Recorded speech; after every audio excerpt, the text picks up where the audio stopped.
Good evening, GPVWC fans. This is the 8th event of the 2023 Formula Sprint 1 campaign, and it comes from our only North American venue of the season. It's none other than Circuit Gilles Villeneuve in Montreal, Canada. My name is Eoin Harmon, and I'm delighted to bring you this coverage alongside Ed Hunter, who will be joining me from now on. So, Ed, how are you keeping? Good, thanks. It's great to be here on the Ile Notre Dame next to the St. Lawrence River in the middle of downtown Montreal in Quebec in Canada. Great circuit. We've seen a lot of action in FS2 early in the week, and I'm sure FS1 it's going to be no different, of course. But with the championship really starting to hot up, especially between our leader Mike Quint and Jack Mayer, only about 12 points behind him, it could get very, very spicy here as every precious point is on offer and fought over.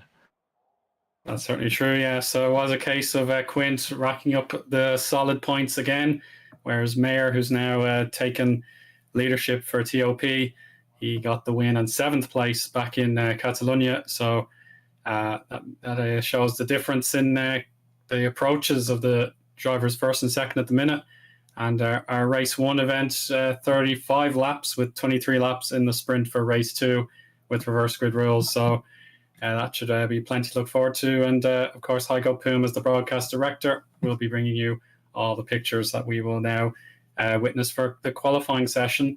Another bit of news that we should bring up before we take to qualifying is the emergence of a new team. They have replaced the Santen Motorsports outfit, and their name is Lunark, with Luke Mitchell and Chris Butcher, very familiar names to GPWC. They are tagging along to try and give that 15th entry a chance for the remainder of the season.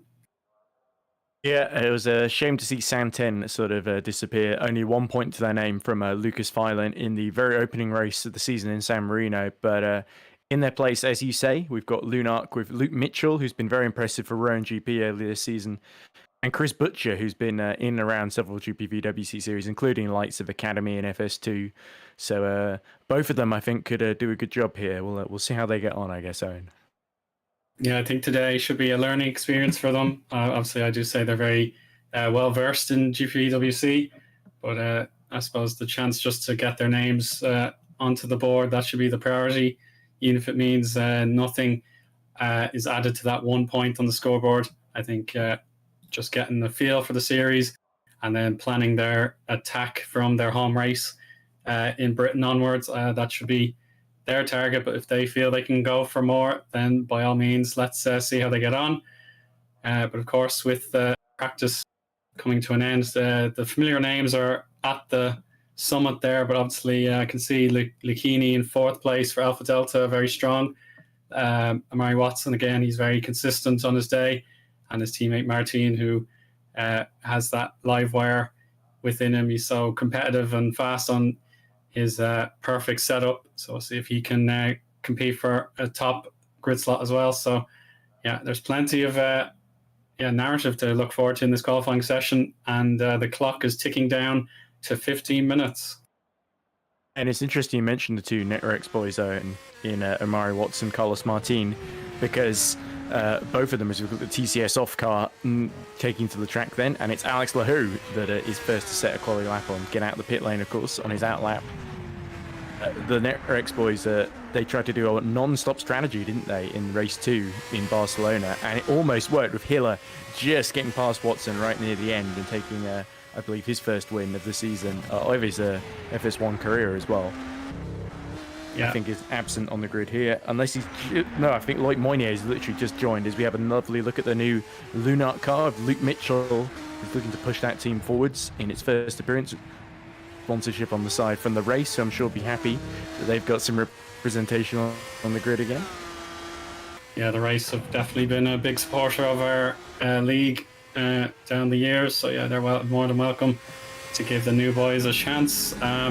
Yeah, it's a brand new look here for TCS off. The white, black and red combo, it's certainly different to what I'm familiar with, so yeah, keep an eye out for that brand new paint scheme on the existing team, as well as our brand new team. We're running purple, gold and white, familiar colours for followers of 1980s Jaguar. DS off had very similar colours to Spark Racing, so it's nice to have a bit of differentiation for me as a new commentator to FS1, to be honest, Eoin. Yeah, of course. Yeah, you do get the schemes mixed up from a distance, but now it's all nice and still easier than Academy though, when you've got 10 colours and 30 Yeah. cars that you've got to choose between them all. A lot of people just go for red, blue, or yellow, or just the primary colours, and you just end up getting very confused, especially when they battle each other. It's like, right, who's ahead? Which green car is ahead? Oh, sorry. Not the case here, of course. Yeah, sorry, I've been corrected in chat. It's Butler Motorsport. I made a mistake there. It's Butler that are gone, and Santan are still here. So it's my mistake. I apologise. Apologies to Santen then. Yeah, that's my bad. Took out the wrong team on my list, so yeah, that's yeah. Just get it out of the way, I suppose. So yeah, Santan's still here, but Butler are the ones that are gone. So Laho, I think, still out there, and he'll be the first to set a lap time on the board, and I think that's really going to dictate pace we're going to see from the others as we look at Lucchini there, and Frelick actually already on a flying lap, so I assume. There's Laho, he's set a 118.262, and Frelick seems to be going, I would suggest, a little bit faster than that, as he really clonks the, there's no other scientific word for it, he clonks the final chicane there next to the Wall of Champions, and goes fastest, 118.1 there. Yeah, very impressive to say the least. Let's see if there are any times on the board coming in. Going towards the line then. Purple in the first sector. Where's this put Carlos Martin?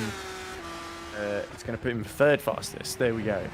Just under 2 tenths slower than Frelick's best effort there, as Mitchell gets his first lap on the board for his new team. Yeah, that's 20th. That's certainly solid enough for his first attempt. And we're riding on board now with his teammate Chris Butcher. So we'll see if he is on target for beating that benchmark set by his teammate. At the moment, yeah, this is probably just a very, very sedate lap. He doesn't want to crash the car or anything. So yeah, I think it's just a warm-up lap. You want to get. It is a new car. You don't want to damage your new car first time out. But Chris Butcher in the Lunark with the logo being the almost the crown. Looks a bit like the King's Racing logo, but with the moon in purple as well. So a lovely Lunark, quite literal. Yeah. The logo is quite literal, it would seem. But anyway, Chris Butcher powers towards the line. It's going to be a bit slower than Luke Mitchell, actually. He's going to stay down in 25th place, I believe, as Moynier sets a competitive lap for TCS Off Racing and gets himself into the top 6 there, 3 tenths off the pace. Yeah, nice job there. Oh, close for Luke. Yeah, well, this looks more competitive. Can he get it into the 119 lows? No, it's 118. So that put him up to 14th. Oh, nice one. Everyone in the top 17 so far, within a second of Simon Frelick's current pole time. So that is pretty encouraging that it's so competitive up and down the field. Look at Frelick on another outlap there. Frelick, who's, I have to say, I think I've been surprised that it's been like, I think 7 races in total since he last finished on the podium. He's had some bad luck here and there, some strategies that didn't pan out, but also a few mistakes, like Barcelona race 1 where he was running second and then spun at the final corner, ended up finishing, I think, 6th in the order. Certainly feeling a little bit of pressure and maybe a few mistakes creeping into his game, as there is the Santen of Craig Patterson, who, as we say, still competing. They haven't pulled out just yet. So Santen looking to add to that 1 point they scored at the very start of the season. And Craig Patterson, 7th and last at the moment, looking to get himself able and somewhere up in the grid where he can score a few more points. Yeah, a bit of a slight lock up there into the famous hairpin there. And he'll carry on. There's no need to abandon that lap. It's still competitive for what he's looking to do for an opener. Possibly get ahead of Federico Marino if he can get into the 120s. So watch out for that outside wall of champions. That's fine. Here he goes. It should be a 119 something. Yeah, 119.7. That's 22nd place for Craig. He can probably work from there, but we do see others going slightly quicker as well. Christos Berzin goes 17th fastest in the sole remaining Build Sim Volpino, because of course Hila, who won last time out, isn't there, but Alex Laho sets a purple first sector in his pursuit of that pole position, currently held by Simon Frelich. Alex Lahoe certainly seems to have got some one-lap pace under his belt there as he flies through the chicane and just drifts through and avoids the wall. Now just the run to the line to go. Is this going to be good enough for pole position? No, not quite. A few tenths off there, so sector cost him. Yeah, it's just a tenth below his best lap time so far. Consistency is certainly a great asset to have, but Carlos Martin wants to get onto that front row with the purple first sector, so that's where time is being found. Sector 2. Deep in the hairpin, though. Yeah, he may have... Point goes third fastest as well now. Very nicely done. Starting to get himself up the board. Let's see what Martin can do then. Does the chicane go? I thought he was going to hit the wall there, and that's an odd place to touch it. I think Eoin Simoncic in Super League had a very odd lag contact with the wall in 2020 or 2021 in Super League, from what I recall on my Twitter days. So yeah, that does happen, in fairness, Ed, so I wouldn't rule it out just yet. He did Martin just bailed for the pits anyways. Here's Gazowski in the Hyperion. Gets himself up into 17th position and just behind Oliver Taras, who I believe is making his FS1 debut as well. Taras, of course, who won the last Academy race he did and has also been having... FS2 is Lahoe! Just locks the rear axle as he brakes to go to make it the pit lane speed limiter and completely parts company with the front wing. It's a good thing they got plenty of extra supplies of those, isn't it, Eoin, where he's going? Yeah, they can just manufacture that from thin air, and he's straight back to work. There's no messing around here. As we check out the action replay, it's not exactly a moment of covering oneself in glory there, but hey, it's qualifying and not the race, as we see just the rear complaining. Clearly, he puts a lot of heat through those rear tyres, does Alex Lahoe. Yeah, he'll know not to do that again for the race time, but even on this preparatory lap, he's getting as close as he dares to the turn 5 wall. And that will certainly, turn 4 wall. That will certainly cause some concerns for any drivers who think they can beat him today on pace. It's going to be a challenge, but Russo, good job for him getting up to 12th position there. I remember Russo got the reverse group pole and led quite a way in race 2 in Barcelona as well, before being, I think, hit in the rear by Jack Mayer, if I remember correctly, in sort of slightly unfortunate circumstances. There was a bit of a coming together at turn 5 between several drivers who'd stayed out on the non-stop strategy, and those who hit bearing down on them at a rate of knots. And unfortunately, Russo just sort of got caught out there. But he's still going, could get another good result here and maybe get himself back into a reverse grid contention once more. I think that's really Russo's best chance here as we look at Frank Hamming currently holding on to 15th, which would be the final point scoring spot in the race. But now he gets up to 12th and immediately beats Federico Russo. Yeah, that's vital for HGP's ambitions. They want to keep getting points every round as best they can. Philip Koenig for Friesland kicking up some dust on that start-finish straight. Can he improve 19th position? Yes, that's 16th now. So he deposes Mitchell and Taras down a position, so good job there.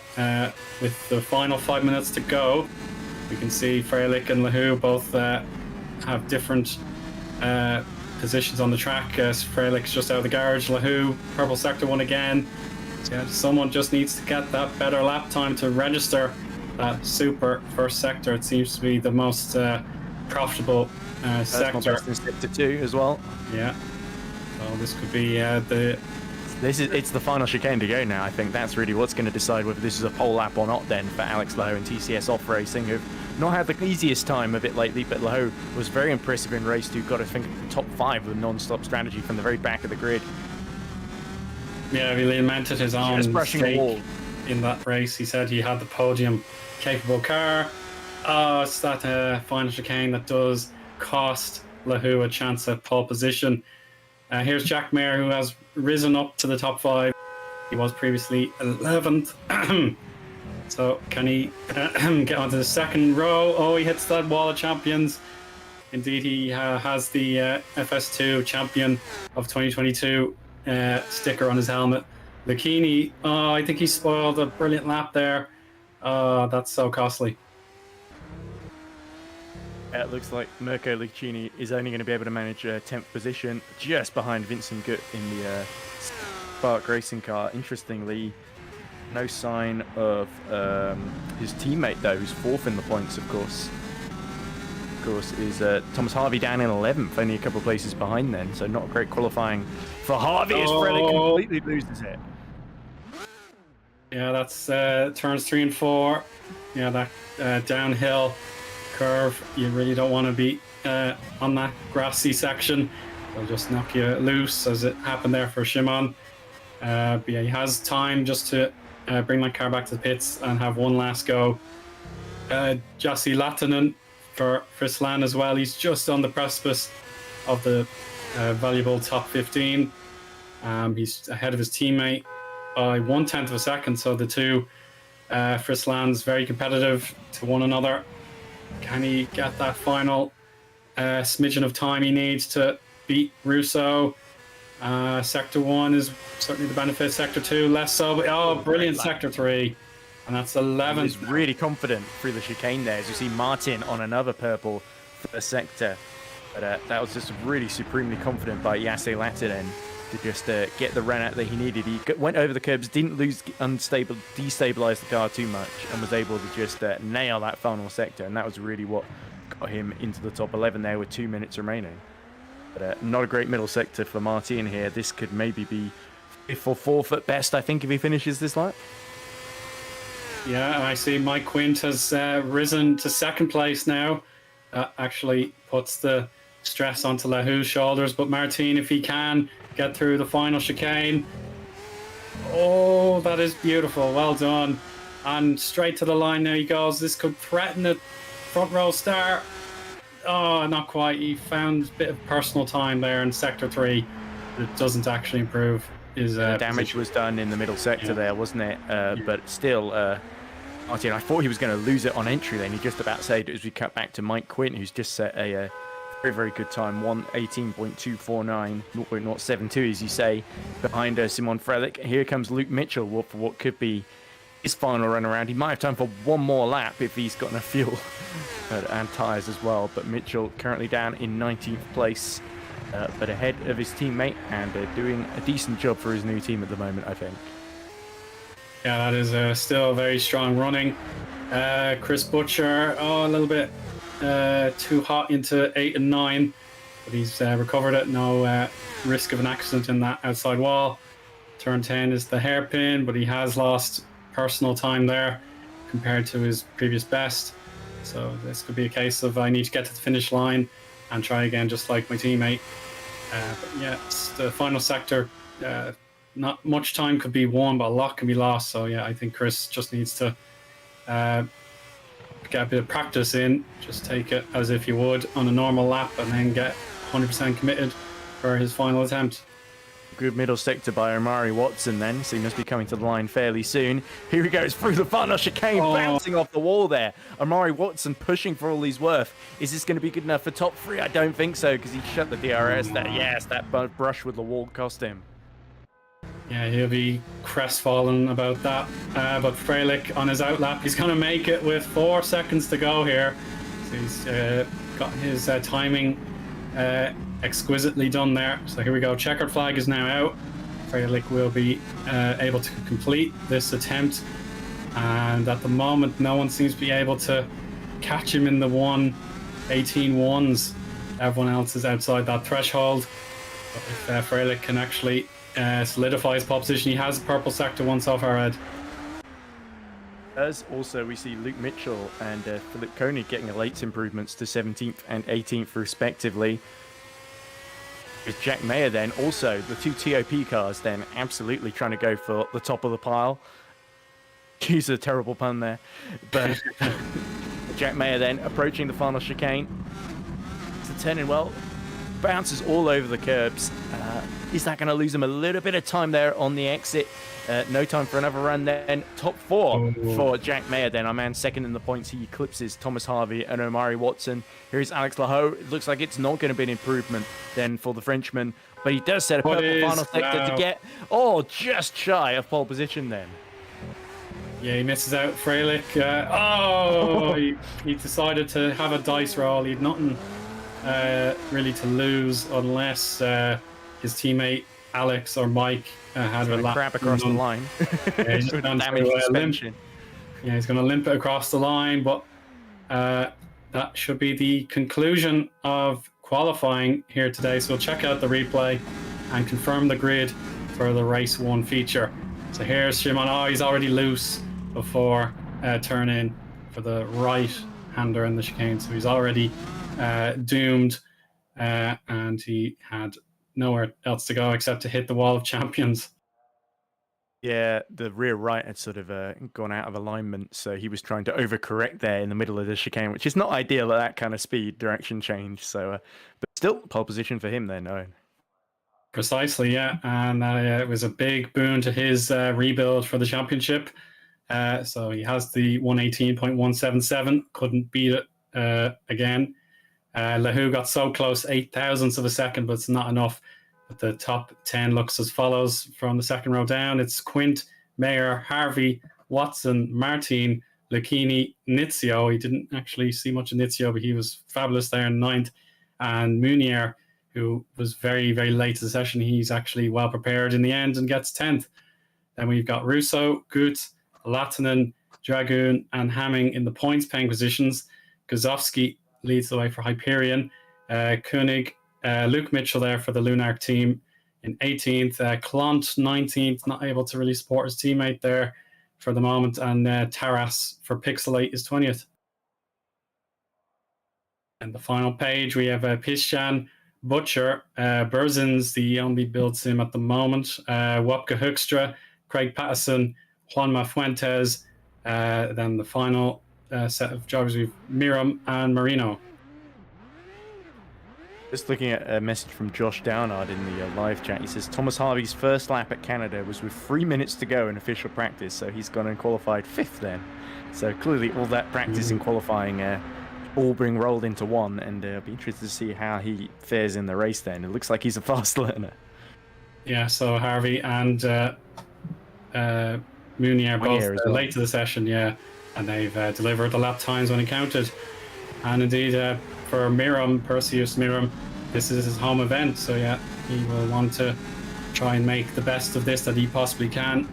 But from 26, it's going to be a major, major attempt as we head into our warm-up session of 10 minutes, and everybody's eager to get out on the track now that it's no longer the private session rules. They're all sharing the same area, and any slipstream battles or bits of contact will all be felt as if it was the real thing. And again, this is where we go to the ever-important subject of strategy then, in terms of Circuit Gilles Villeneuve, of course, lots of straights, lots of chicanes and tight corners as well. Very hard on the brakes, of course, as well as sometimes on the tyres through some of the braking zones. But we could see a couple of people gambling on the hards and then pitting late on for the mediums. But I think our strategy is probably going to be medium hard, isn't it? Or potentially a couple of people doing soft hards. Yeah, I'd say convention would suggest as Dragoon has to avoid being hit there as he faces backwards on the final corner onto the start-finish straight. So yeah, as you say, the brakes are tested to the the heights of their limits here at Circuit Gilles Villeneuve. So that's one thing to be wary about. If you overcook the brakes, you're going to be collected by either the barriers that surround the track or an opponent that is very unlucky. Yeah, as you say, the strategy for the tires, a two-stopper would be far too costly at a track like this with the absence of any safety cars. There wouldn't be any chance to hit with a interruption. So yeah, one stopper makes sense, but yeah, mediums at the start or the end. You could possibly go hards if you're one of the drivers at the back, and then go on to the mediums or the softs at the end. So yeah, I'd imagine you have it spot on there. Oh, thanks, Eoin. That's a great vote of confidence. It's good thing I'm commentating and not strategizing on any of the pit walls here. Yeah, it's going to be interesting, especially when it comes to race 2, because in Barcelona we did see some non-stoppers that actually made the strategy work really, really well. It meant they didn't have to actually overtake as much. And I imagine a lot of people saw Alex Albon's race at the real Canadian Grand Prix last week, and they might be looking at that and thinking, oh, I might try and non-stop as well on the hard tyre, just use the top speed to my advantage. But we'll see. Even if you got the setup, then it's quite a difficult strategy to pull off. So I think Canada, even in race 2, we might see a lot of one-stops as well. Yeah, I would certainly lean in that direction. Yeah, another point is the beautiful weather out there. The track temperature has risen since we last checked. It's now 48, nearly 50 degrees. Nearly 50, yeah. So that's another element the drivers have to be cautious about. So yeah, it's just a beautiful sunny day, and I mean, any chance for those tire whisperers to get the job done, that'll be a very, very difficult shift. Unless the clouds suddenly turned up and cooled things down a bit. Certainly, but that puts us more into hard tyre territory, doesn't it? If the mediums and softs just start melting, then you better just plonk the hards on, see how far you can get. There, we're just watching Juan Fuentes, who's qualified in the top 25, of course, and was in practice only about a second off the pace. So Fuentes, one of those drivers, improving all the time that we see him for EP Lab. And certainly had his troubles last time out in Spain, but generally the trend for the likes of Fuentes and a couple of others down near the back of the field is that the more laps they do, the more confident they get, which is always great to see. So and Matt pressing on then as we look at Nizio, who impressed in the top 9, I believe, he's basically filling in for Luke Mitchell full time now at Rowan GP, who sort of struggled for that second driver slot, haven't they? And it looks like Cat Benizio is going to settle in there. Very experienced Finnish driver. Oh no, he's Polish. Sorry, Nizio. Just remembered that mid-sentence there, so good save. Yeah, it's but Nizio, of course, used to drive for Superventure as well in Formula Sim racing as well. So he's got a lot of experience at a fairly high level, and whenever he's subbed before, he's always impressed. So he could be one to watch out for, especially when we get to race 2, our reverse grid race.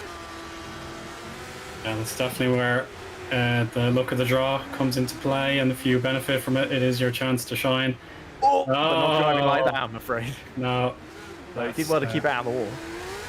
Yeah, he rescued it from the wall, but yeah, there's a last chance just to dial in the setup and make sure these things, like we saw with Lahu as well at pit entry, with your race setup, they just are less likely to happen.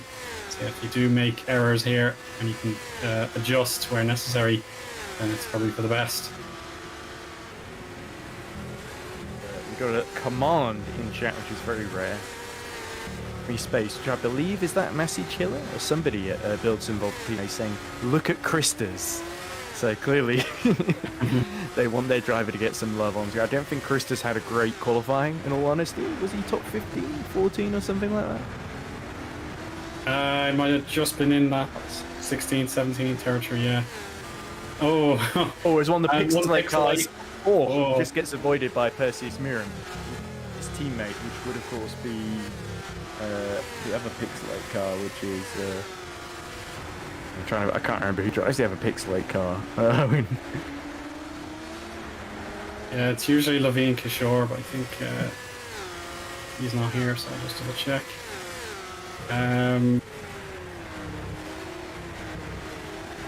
It's Oliver Taras. Yeah, Oliver Taras is. Oliver Taras, of course, yes.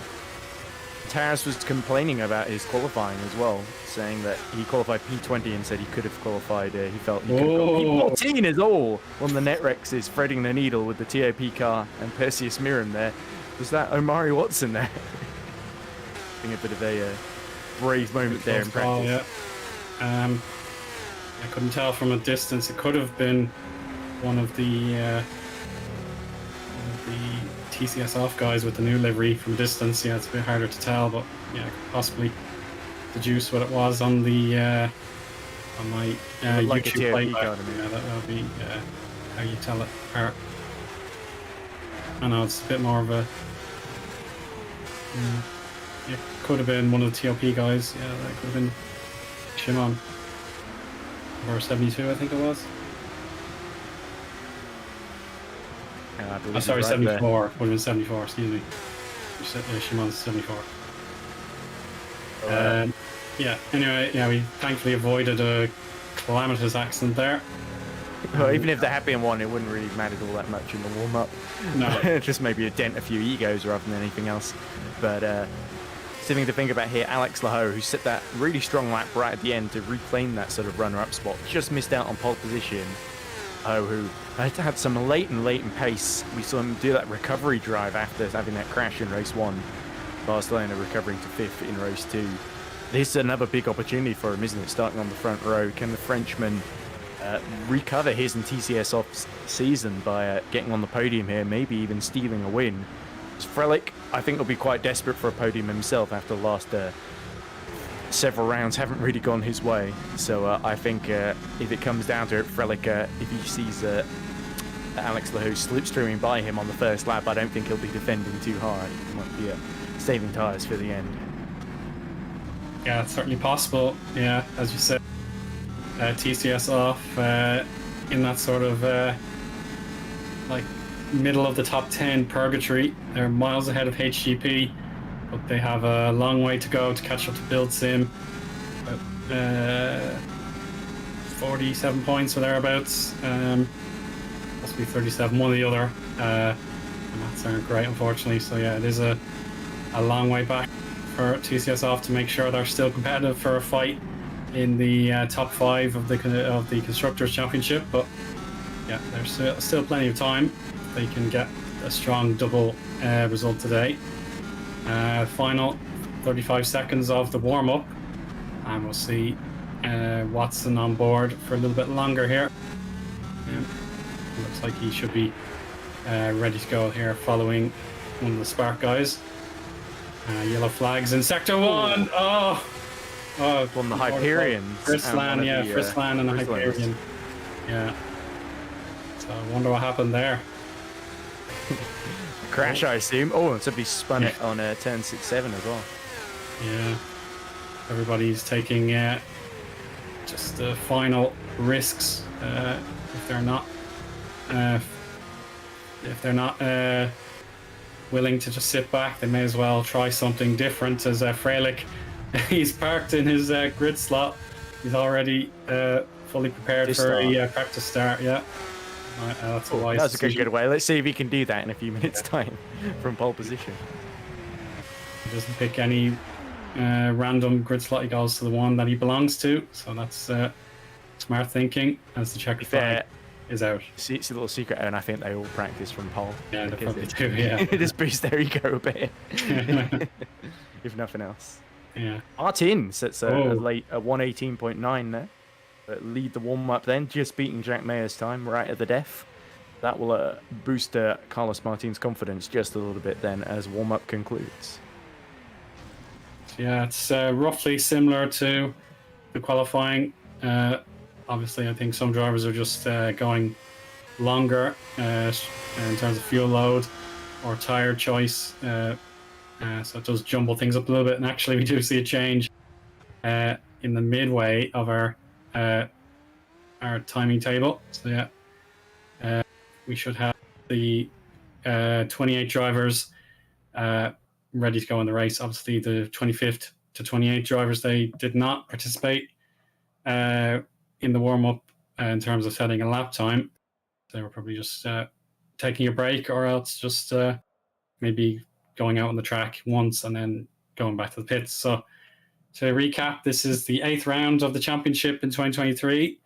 Our first race will be a 35-lap contest at the 4.3 kilometer circuit, and then we'll be taking reverse grid rules on the random draw, and then the 23-lap sprint race will occur, and then we'll see how things fare in that regard. But yeah, it's time to assemble the grid and have a formation lap ready to go. So final call from the stewards to the drivers, making sure they're all joined and connected to the server for the race. Looks like we're going to get a 28 car grid then, Eoin. to see, with Simon Frelich at the head of it, as expected, and 35 laps ahead of us. So this is where, yeah, you're not getting any more time to practice than this, apart from maybe the formation lap, and even then conditions haven't changed. It's still 48-degree track temperature.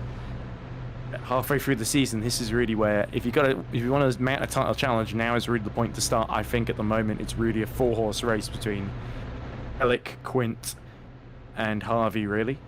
Poom start in or around the top 5, top 6, don't they? So with a couple of interlopers like Alex Lahoe and Omari Watson, Carlos Martin sort of in and around there. So certainly they've kind of got the front mostly to themselves, with only Alex there looking to intervene, I think. Yeah, we can write a dissertation on Lahoe's season. Just so many scarcely believable incidents for him, but yeah, the driver is well and truly underway for the formation lap now. So we'll see how Frelich does from that pole position.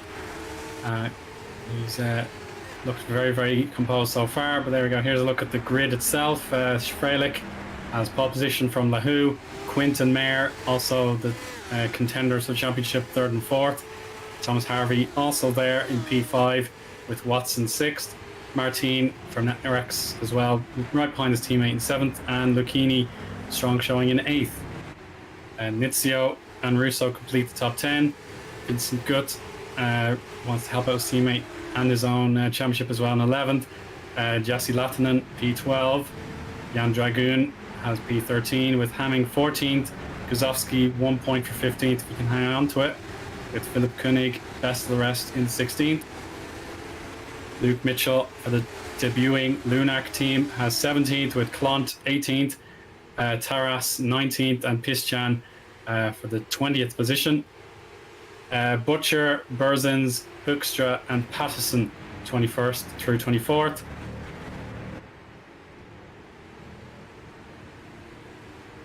And the final 4 drivers: Loic Munier, Juanma Fuentes, Perseus Miram, the hometown hero, and Federico Marino for EP Lab is 28th. So yeah, we do see a bit of drama here, Eoin, because Federico Russo seems to be showing in the pit lane and not on the grid. Loic Munier also had to serve a penalty for qualifying. So yeah, there Munier, is Russo. Yeah, Munier was penalised. It must have been for the previous event, so he's serving that penalty with a grid drop, and Russo surrendering P10 on the grid as he has to start from the pit lane. But here come the lights, Ed, and brace yourself, viewers, this is a big one. Let's see how they fare, and they're away. That's a launch and a half for Frelich. The practice pays off. Watch out with Lahoe. He's got to stand his ground here with Mayer and championship leader Quint on his case. Yeah, Mayer and Quint side by side, but it looks like Mayer has got the inside and the better exit out of turn 2 then. So it is going to be Frelich, Lahoe, Mayer, Quint, Harvey, your top 5, with Watson and Martin squabbling over 6. But behind, it's a big pile-up into turn 3, I think. No. Oh, it's raining carbon fibre. You're going to go 3 wide there. And there's a Rowan GP car, one facing the wrong way and the other with no front or rear wing. Yeah, so Dragoon, there he is. He's taking a reset there with the U-turn, and then his teammate Nizio, we won't get to see much of him until he can repair his damage. So yeah, the order. Kakberg qualified really well, so he must have been tagged from behind, I would assume. Yeah, now as well. Yeah, and the Heigo will have a ton of work to do just to find an appropriate replay for us, but we'll stay with the live action for the moment. Quint could have drifted a little bit here as there's a slipstream battle between Mayer and Lahoe. Mayer has the inside for the right turn in and takes TOP 1-2 with a gorgeous pass at the final chicane. So there we go. TOP back to where they feel they belong. And another lunge there as Lahoe is down to 4th now. They can't afford to let the 2 TOP cars escape then, but it's all kicking off here in the battle for 14th then. Yeah, it's Perseus Miram checking out his progress. He is challenging. It might be Fuentes, I believe. Going around the outside of him. Yeah, so yeah, a lot of drivers in pit lane. They've got to get through some repairs. Federico Russo, he He's certainly not messing about here. He's already benefiting from the disappointment of the others with a 20th place already. And we'll see Wopka Hoekstra for HGP. Can he challenge Miram for position? But as we see now, Ed, it is Freilich looking to break DRS before it even is activated. So yeah, he's got that 1.07 lead. But on board now, Lahou's confidence seems to have shattered here, and he's going to be forced into that apex before anything else can happen. So Harvey, P4 now. Has his confidence been shattered, or has he got a car with low straight line speed that was set up more for qualifying and for sort of higher downforce? As we see him trying to counterattack Thomas Harvey and failing, as we see this is Berzins with Hoekstra, who's cut the chicane. Yeah, Hoekstra got past. Russo, who started from the pit lane, has just got through and is now in 18th position with all the chaos going on. Yeah, spot on there. He's continuing that charge. But we'll see the replay now. We're going to check out Jan Dragoon's perspective. The driver that fell out of the race, unfortunately, was too severe. Oh, you can see his teammate there. Oh, that's what happens. Oh, got onto the grass. Oh, he reversed onto the track. Nothing Dragoon could do. He didn't even realise the rear wing had gone until far too late, sadly. But that was really unfortunate there. Problem is, everyone's rushing in at that point. There's no time to react, is there? Absolutely no time to react, and we'll see exactly the point from Menno Klontz on board. Check out the grey and green car on that outside line. You're going to see it touching the grass and then into the wall and straight back onto the track. You can't possibly salvage that one, I'm afraid. So that's where the pile-up started, and then Dragoon has taken his spin there. Menno Klontz thankfully saw it coming, but yeah, you can see it must have been Perseus Miram gaining out of the chaos as well. So Lahou, yeah, whatever strategy he has here, Ed, he's collapsed from that second down to 8th now. So hopefully he has something. Typical Alex Lahou luck, isn't it? Yeah, typical Lahou luck. Oh, wow, as he hit the wall while we were watching the replay. And the DRS mid-slide there, which was quite brave. Yeah. So, yeah, it's inconclusive, but I confident enough to judge that he did not hit the wall. He saved it, or at least didn't lose his front wing. So a magnificent rescue there for Lahou, but unfortunately his outstanding qualifying has been somewhat taken away from him, as he has to try and rescue his race. But Freilich has continued to make small gains, 1.2 seconds to the good over his teammate. And Mayer, for his own benefit, could do with blocking Mike Quint and sticking that car on every apex. Or check out Munier, the other TCS off, and before the turn in, he's already into 14th at Patterson's expense. Moynier, who got put to the back of grid in 22nd, has somehow almost immediately gained all those positions, with a bit of work there, as you saw on Patterson as well. That pilot at turn 3, and I think it was Nizio lost it first and then caused that logjam for everyone behind, and Nizio having qualified up in, and yeah, we were praising him earlier, but unfortunately on this occasion didn't quite get things right. But still in the race. Oh, that's Licchini. He got loose, and this is a DRS zone as well. Perhaps the slipstream that Licchini's getting off Martin is going to avoid the worst case scenario, but we know what Lahou is capable of. A little bit loose out of the chicane. There's no time for a dive bomb into the hairpin.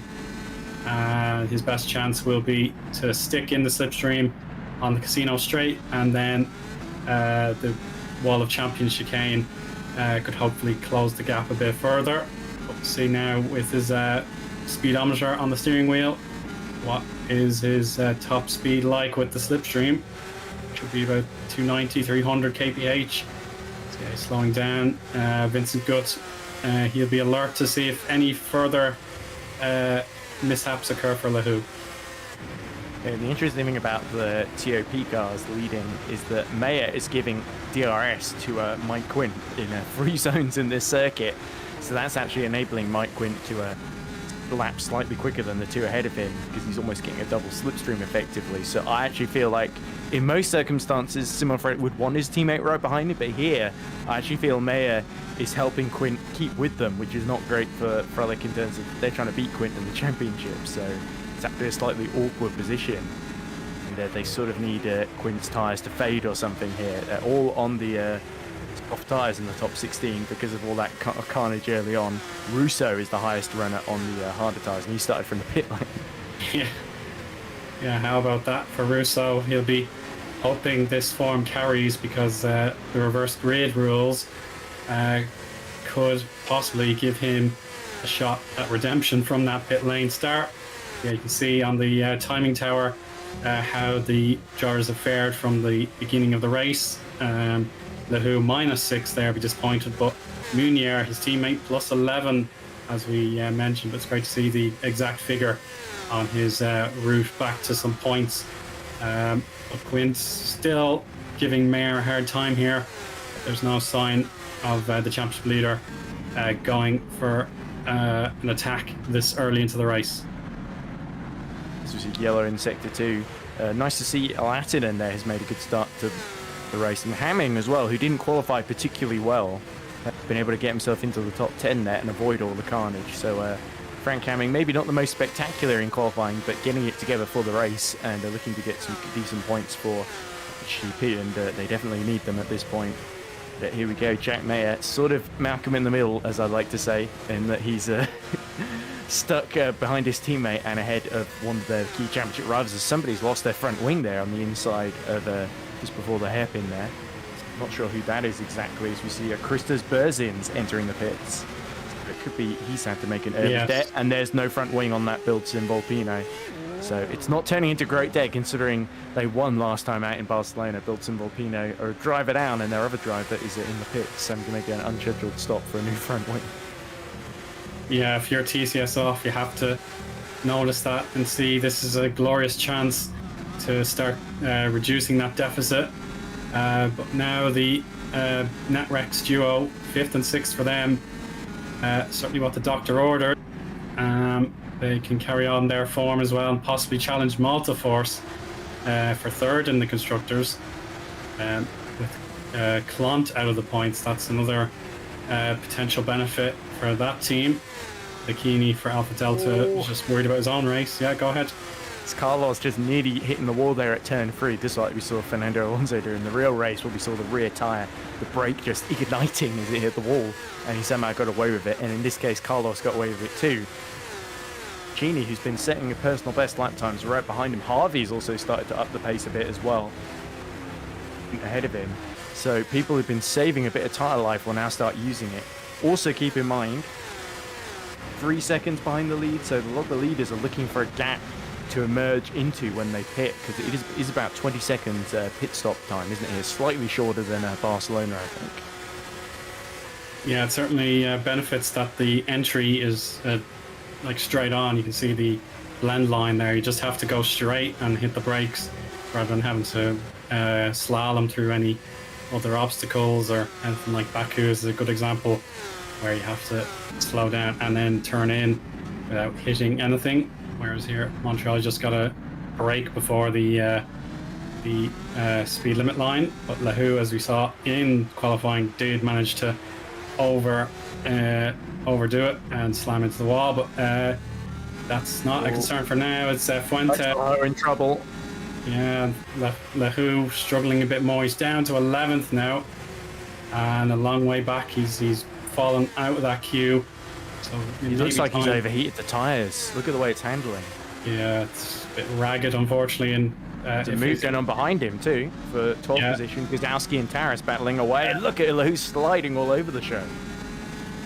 Indeed, it must be a pit window. Thought in his mind now. If it is a pit window opportunity, get some new tyres on the car and try and nurse it to the finish. But I say he'll disagree. He wants to go as long as he can, and then get the chance to regain later on. Yeah, no one in the top order has made the commitment to pit, and so they have faith in the tyres that they'll last a little bit longer. So, yeah, it's just getting worse and worse for Lahu, unfortunately. Martin really pushing to keep his teammate in sight, and the sparks flying from the undertray as he climbs the curbs. I'll say he doesn't have faith in Laho's tyres. Our Super League Championship or Joint Championship leader, Jake Denahan, who says Alex's tyres have lasted a record-breaking 2 laps early in the race. So clearly he didn't have a lot of faith that he'd make it even this far. But also Josh Downard points out Craig going from P24 to P14 on lap 1. What a legend. So I think Patterson's path made slightly easier by the carnage in front of him, but he did extremely well to avoid it and has only lost a place to Moynier at the moment, with Russo still about 2 seconds behind on the harder tyre. So yeah, fair play to Craig. He's actually had a fairly clean race so far, as we see another yellow in Sector 2. Yeah, so fair play to Patterson there. Seems like the yellow was very brief, if at all. So you can see on the graphic again, Patterson +9 there, so well done to Craig. If he can hang back and keep Russo at bay, there so far they're 2 seconds apart. So yeah, Patterson just needs to keep going and see what happens. But now in P9 it's Frank Hamming who's leading the way for HGP. Lucchini in the middle of this group with Vincent Gutt in 7th. So let's see how Hamming negotiates the final chicane. That's spot on. And another dose of DRS. Bit of DRS train starting to form, aren't they? Exactly. Also, we got some news. Luke Mitchell has decided to pull out in the Lunarks. He was caught up in the damage on the first lap, and clearly it was too heavy to really make it worth continuing, which was a big shame considering qualifying didn't go too badly for Luke. But that also means that I think the second Lunark of Butcher has been disconnected. We see Gazowski and Moynier going side by side, and Moynier through into 13th there. That was brave. Wow. He's got Leho, his teammate, to negotiate, and Taras as well. He does, yeah. A little bit of gravel kicked up. Oh, that's and why. Taras spins. Oh, poor Taras. Oh, he was doing so well. He beached it there. That's a really awkward position, isn't it, to get out of? And he's going to have to either reverse on the racing line or spin across in front of him. And he just finds a gap there. So that's actually well handled by the Pixelate driver. Yeah, he's going to be livid with himself. We'll hopefully get a replay to just see exactly how it happened. And then speak of the devil, we're on board. So we know exactly what happened. So he's following turn 5, no problem at all, into the braking zone. Oh, it's just the grass. The rear right hit the grass, as you say, and yeah, he tried to go forward and then immediately realized he was stuck on the curb right on the racing line. Had to go. Oh, change of the lead. What's going on? Is it Freilich in the pits? No, he's loose. Freilich has lost the lead out of the blink of an eye here, and that must have just happened as the replay ended. Freilich and Quint have come together because now Harvey's running second, so it's all mixed up in the top 4. Extraordinary stuff.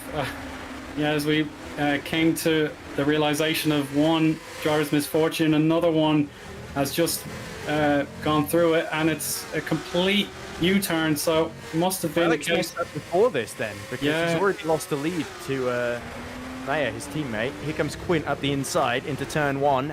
Oh, no. Quint does barge off. Oh dear. He just took to the grass, and that's our two who were first and second in the championship. They're now first and third, of course, coming together as the two Netrexes swap positions at the hairpin. Goodness me, this is an absolutely pulsating moment of the race. Certainly, Watson's got DRS, but Martin looks like he had a track position for a second there, and he's just let him through. But now Quint all over the back of Thomas Harvey, trying to take that second position. This has really opened up for Jack Mayer there. It's almost like has messed up, crashed into Quint and handed him the race. Yeah, it's an absolute gift for Jack Mayer. He can go on, control the pace as he sees fit. I did see the pop-up there. Penalty for Miram. Wasn't described exactly what happened. Last anyway, let's look at Freilich trying to overcompensate for that mistake earlier. And I have to say, it's a rerun of race 1 in Spain where Freilich was looking good for a top 2 finish, then just made a mistake, almost looked unforced there, especially at the final corner there, as Taras is our first to pit in, and having done that half spin, who can blame him really? Yeah, it's a sensible choice just to get rid of those old tyres and get the compound switch completed, so you follow the the standard strategy to make more than one dry compound. But yeah, we'll see Mike Quint, who, well, let's be fair to Freilich. He knew he made the mistake, and whether he meant it or not, he did lose position to Quint. So yeah, that's perfectly fair in my book. It would have been harsh on Mike if he lost out after being tagged just in the aftermath of a slide. So Freilich will now want to earn the position that he lost and get it back through fair means as well. So this is crucial, and I'm sure the pit window for these guys has to be coming thick and fast now, with the 50% mark of the first race almost here. It's still a little while to go, but it's almost here. And that penalty for Miram is, as we see Freilich just plonk into the barrier there at full speed almost. And that's really shows you how desperate he is to catch up to Mike Quinn before the end of this stint. But we did see a pit stop there, 2 pit stops now. So Miram getting his penalty out of the way right before the leaders caught him, which means he doesn't have to be lapped by as many of them, which works to his advantage, I guess. And Matthias Gazowski now also going into the pits for Hyperion as well, which is going to drop him down to, I think, 17th or 18th position. As there is Mike Quinn. No longer, he's still third somehow in all of that, but now he's got one of his other championship rivals, Thomas Harvey, and his main rival, Jack Mayer, who's only 12 points behind him, 2 places up the road ahead of him. And Jack Mayer, just like we saw in race 1 at Spain and Barcelona, found himself in the leading position and managing the gap to the driver behind. Yeah, that's very true. So yeah, it's a case of deja vu. As we do see Freilich concede, his tyres are done, and he'll get them changed now. This is him undercutting Mike Quinn and those around him. Undercut, yeah. Finds his pit box, and there we have the yellow stripe tyres on. So that'll get him to the end with be certain of that. Yeah, he's meant to be 15 on the softs, so you think 20 on the mediums is doable. And that also going to make race 2 interesting, because we could see a lot of very short stints in that one, as well as Laho. I'm amazed, as we say, he's got those tyres for the last 15 laps, not the 2 that Jake Dennehan expected. Now finally deciding they've gone through enough pain and he needs a fresh set on. Let's hope the mediums suit him a little bit better, because those softs, they fell off the cliff very, very quickly, as Craig Patterson seems to have going very slowly there at turn 1 as he's just come out the pits. He hasn't. He's gone off somewhere. That's why. He mistake. Yeah, he lost 2 positions. So something has scuppered Patterson's progress, and it's turn 1. It's turning, and then just a little bit unsettled on that curb. He has to wait his turn to merge back into the racing circuit. But now Mayer responds straight away to his teammate, as do the other contenders. Harvey and Quint are both in. Watson is in, so Martin will hold the banner as race leader for the time being, with 20 laps remaining. So let's see if any action occurs here in the pits, Ed. Yeah, I think Martin could get jumped here. Vincent Gutt, Mirko Lacini and Frank Hamming also staying out. Where are the guys who started on hards like Russo going to filter out into this? I think Freilich has been able to come out 5 seconds ahead of Russo. Here is Simon Freilich. Can he jump Mike Quinn and get back into 3rd place?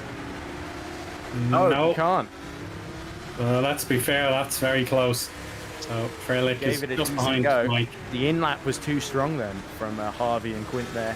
And Freilich finds himself in exactly the same position he was just before the pit stops then. And with there's Barry Watson not far behind him now either. Yeah, this is great news for Watson and Netrex, because Martin can do as he wants. If he has confidence that his strategy requires a pit stop now, that's fine. He can come out in what should be reasonably clear air ahead of Russo, who's going longer. If he wants to carry on, that's fine. But yeah, I think, actually he does defy my thoughts and he carries on, whereas Vincent Gutt sees a chance to capitalize, taking as much inside line as he dares without hitting the tires. So yeah, Vincent is on it here, and he'll want to get that new set of tires on and carry on to see how he does. Well, Vincent is trying to make sure he gets out ahead of Russo, roughly where Federico Russo is, isn't he? As we see the leaders come through and gain up position because of the stationary spark. There is Russo, so Russo's going to come out. Oh, this is going to be quite close. yeah, Vincent will be turning in. So, yeah. About 2 seconds ahead then. Yeah.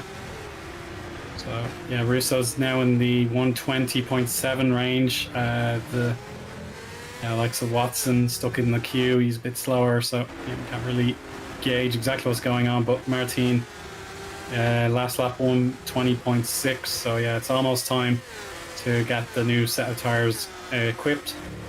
But yeah, we'll see now that queue of 4 drivers, all with huge ambitions for the remainder of the season.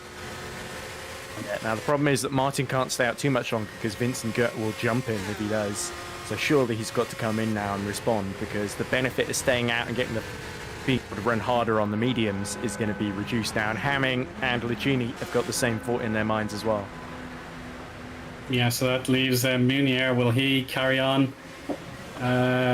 Yes, he will. So Munier, having that grid penalty, wants to carry on to give TCS off some belief that they have the car capable of succeeding in this race and in the sprint race as well. So let's check out Martin and how he blends back into the race. It should be just ahead of Gut, perhaps. Yeah, he is ahead of Gut. So nearly jumped Watson as well. So actually, Martin, I believe, was behind Watson before all that, wasn't he? So yes. He hasn't lost anything.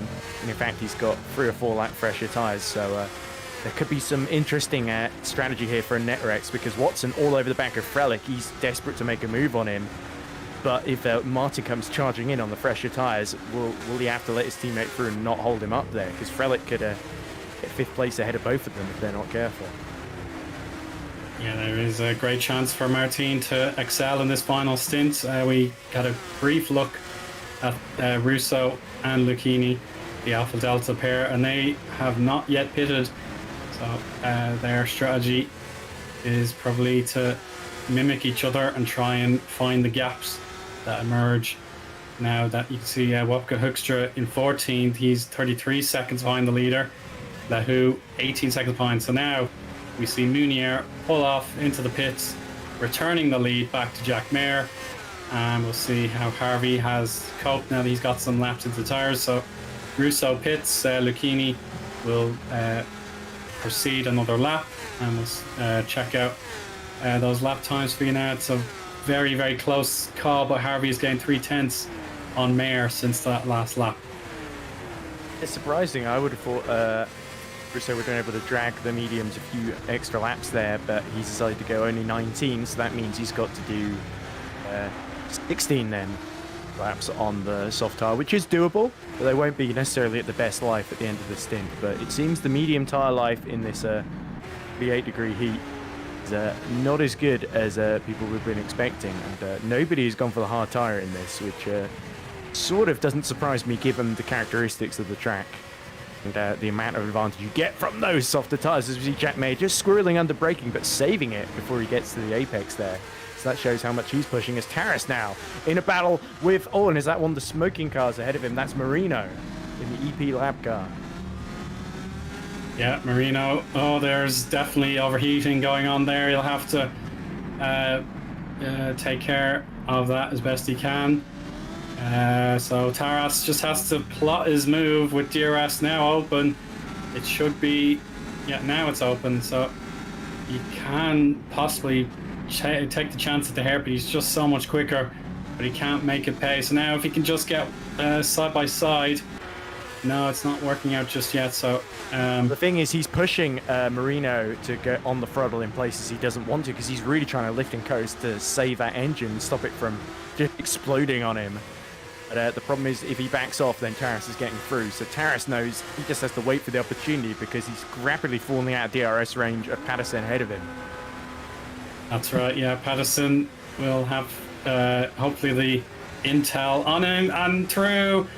Oh, it's a withdrawal there from Marino. He has taken the alternate route, and for some reason, yeah, Taras decided to back out. I don't think he needs to do that. Maybe Oliver felt he hadn't given him enough space there in the braking zone on the inside, but maybe he felt he lunged from too far back. I don't know.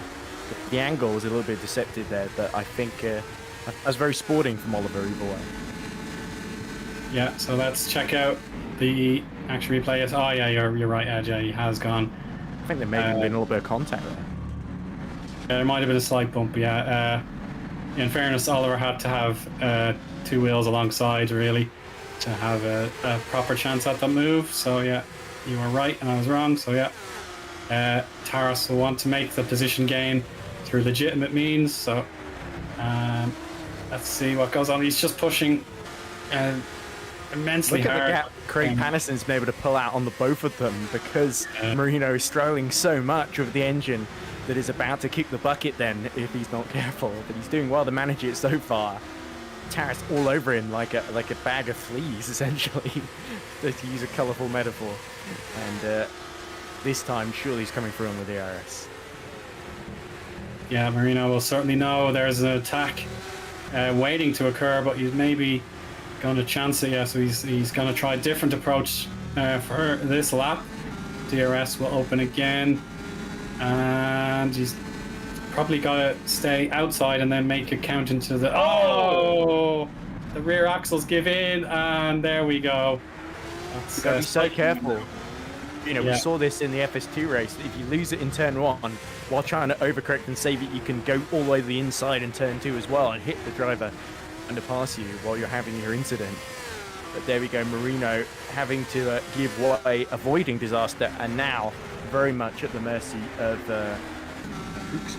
Hoekstra, who is now over the back of him in the HGV car. So look, the rear is just locked because he's so busy worrying about that engine and trying to lift and coast that he almost thinks, oh, I have to brake for this corner, don't I? And there we go, almost in a panic there.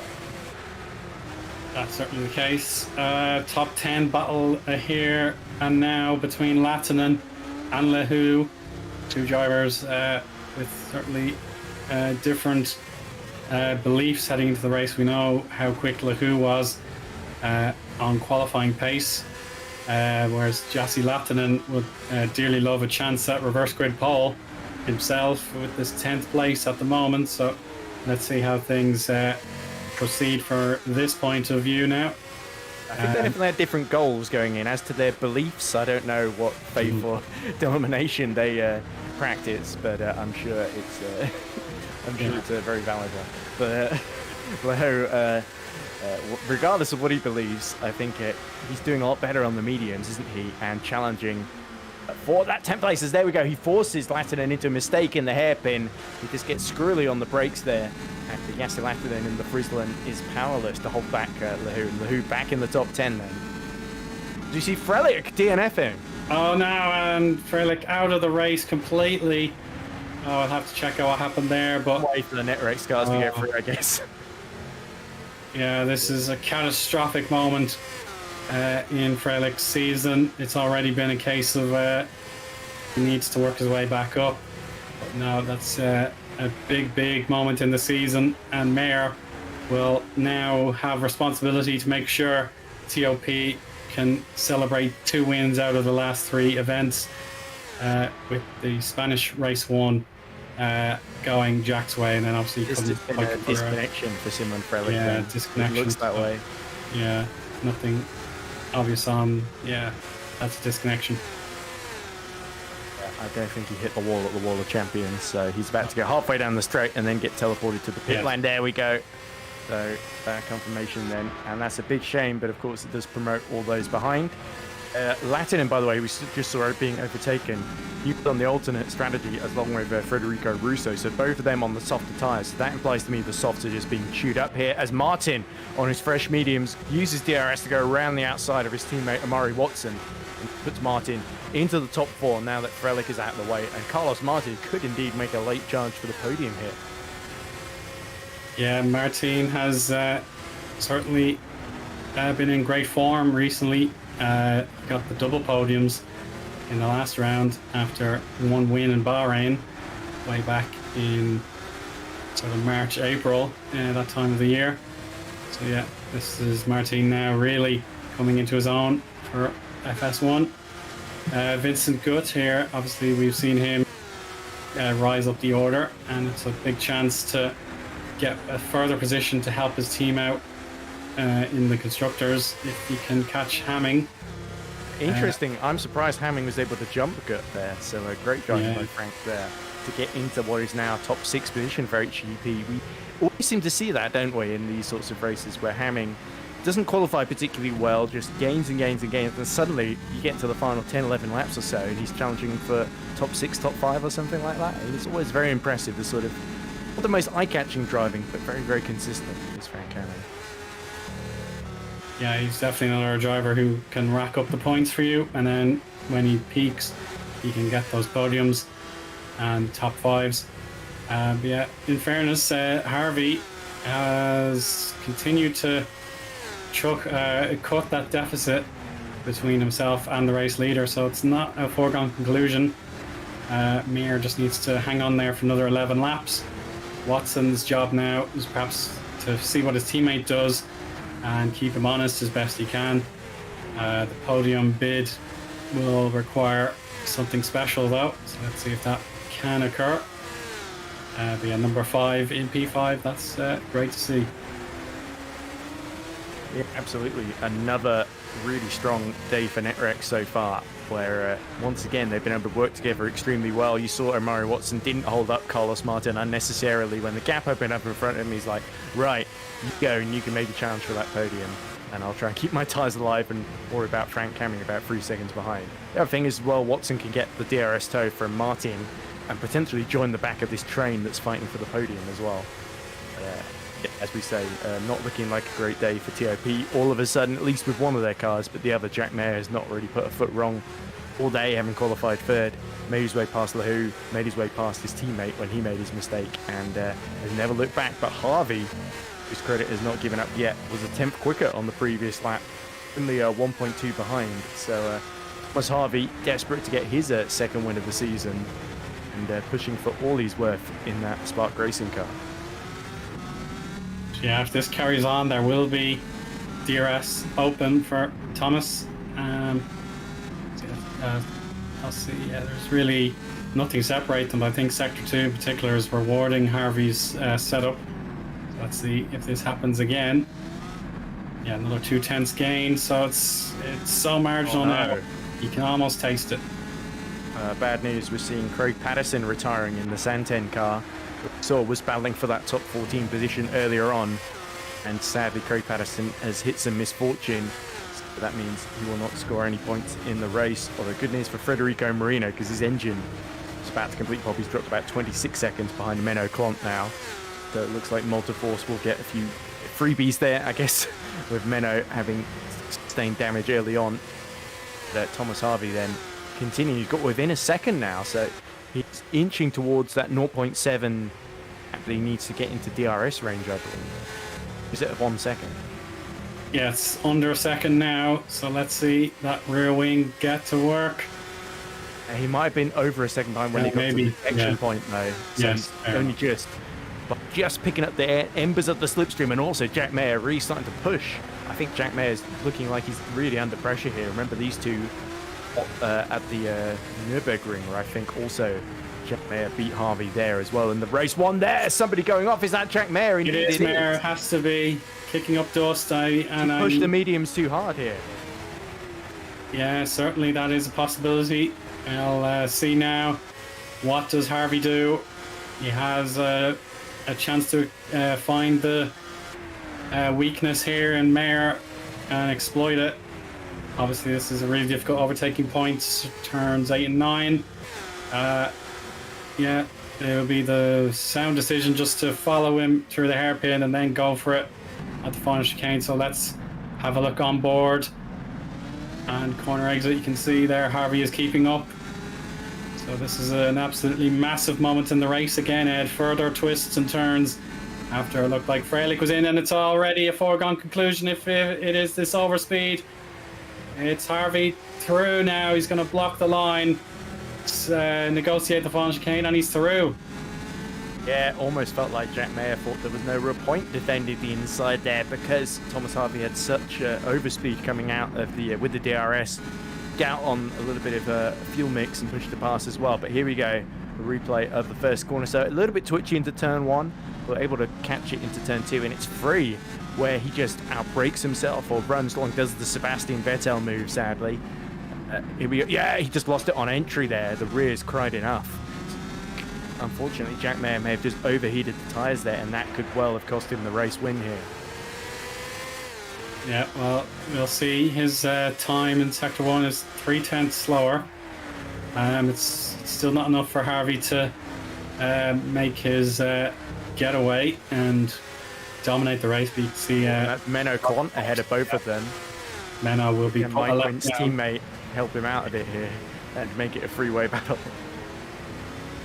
Yeah, perhaps Menno will be told of what's going on, and he'll maybe try and turn up the wick a few degrees and see if he can distract either of these rivals to Mike, and whatever happens. But we know Menno is a very fair driver. He won't resort to anything dastardly, so on they go. Mayer, though, he has consolidated a bit quicker in Sector 2 and a small bit quicker in Sector 3 as well, so Mayer seems to be coming out the pits. Car coming out of the pits. That's an EP lab. Yeah, that's it could be Perseus. Yeah, it's either Perseus or Marino. It's one of them. Perseus is in the pixelate, sorry. So if it's an EP lap, then it's got to be Marino. Yeah. Yeah. So that would have been distracting to Thomas, but no, nothing too severe. So let's see, Mayer just trying to carry on as best he can. So yeah, it seems like a chance to follow the leader has given him some confidence back. A little bit on the sausage curbs there, but it's no problem. He also got a chance to cool his tyres down and regain his rhythm. It is a bit of a rhythm circuit here at Montreal, especially those first couple of corners where you saw just losing the rear and again sliding the rear actually. So the temperatures have started to go up slightly, pulling Thomas Harvey behind, but he's kept within that DRS range crucially. So it's not over yet for Jack Mayer, but I think it's difficult to see in the last 5 laps to come how he's going to be able to find his way through. But you never know, especially with this lap traffic. Much as it tries to stay out of the way, it's inevitably going to play a small but crucial part here. That's right. So yeah, this battle will rage on to the end. Mayer getting closer and closer again. So it seems like, this distraction will now come into Harvey's viewpoint now. So let's see how he deals with it. There's got to be a firm decision made by the race leader, knowing that he's in between the lapped car and his nearest opponent. For the DRS here through after 6 and 7. Yeah, he's a little bit too far back. He might have to wait for the hairpin, and look at the rear just drifting out on Jack Mayer. He's absolutely pushing. Yeah, he's given it everything he's got now. So 6 laps remaining. Is this the chance for Clant to be given the signal to move over? Yes, it is. So there we go. Lovely job. So that'll help his teammate as well. He'll know he's next. So there you go. He's going to come out right alongside his teammate, actually. That just about stays out of the way. And he may have to let the net Rexes through as well. Yeah, that looks like that should be Mike Quint now in view. And that's the smoking Marino. engine. It must still be Marino smoking. And in fact, Menno lets Federico Marino through. Odd. I guess... I'm not sure why he... Yeah, Marino's 2 laps down, so... Okay. Yeah, I don't know. We'll have to see why he did that, but yeah, I suppose he doesn't sense any danger in giving up track position there. And he's gone well off there. Perhaps he's just too damaged and he doesn't see a point holding anybody up in this race. Yeah, possibly so, but yeah, Martin, I don't think he's had the lap time that the strategy of going longer on the first stint has he's needed to be lapping quicker. The fourth GP of Menno Quant looks absolutely horrific to drive, I have to say. Even more than the smoking engine of Marino's EP lap car. So I don't know which I'd least rather be driving at the moment. A car that barely be able to hold itself together in a straight line, or a car that looks on the verge of exploding every lap. Yeah, they're dancing both on the doing well to stay in the race, and one or both of them might even get a few points here. Taris currently holding the final points position. I suspect it's more of a case of just gaining a bit more experience while they still have a chance, and obviously not. Was that in the wall for Harvey at the Wall of Champions? He kicked up a lot of dust there. And Mayer, his heart's going to soar seeing that, because there's still a little sniff of a win here. The TOP driver for the man chasing second in the championship. Mike Quint still 9 seconds behind him, so not too much of a threat. But neither of them can really afford to slip up here. The win is still on a knife edge. That is for sure. Mike Quint pushing a little bit hard, and he's lost 0.2 of a second to the race leader. But Mayer has really rejuvenated his event, so let's see if he can rescue the win after that heartbreak of losing out at turn 3. Yeah, Mike Quint has perhaps got to wind down, just make sure he reaches the finish of the race solidly in 3rd place ahead of the Netrex drivers, and then see what happens in the reverse grid.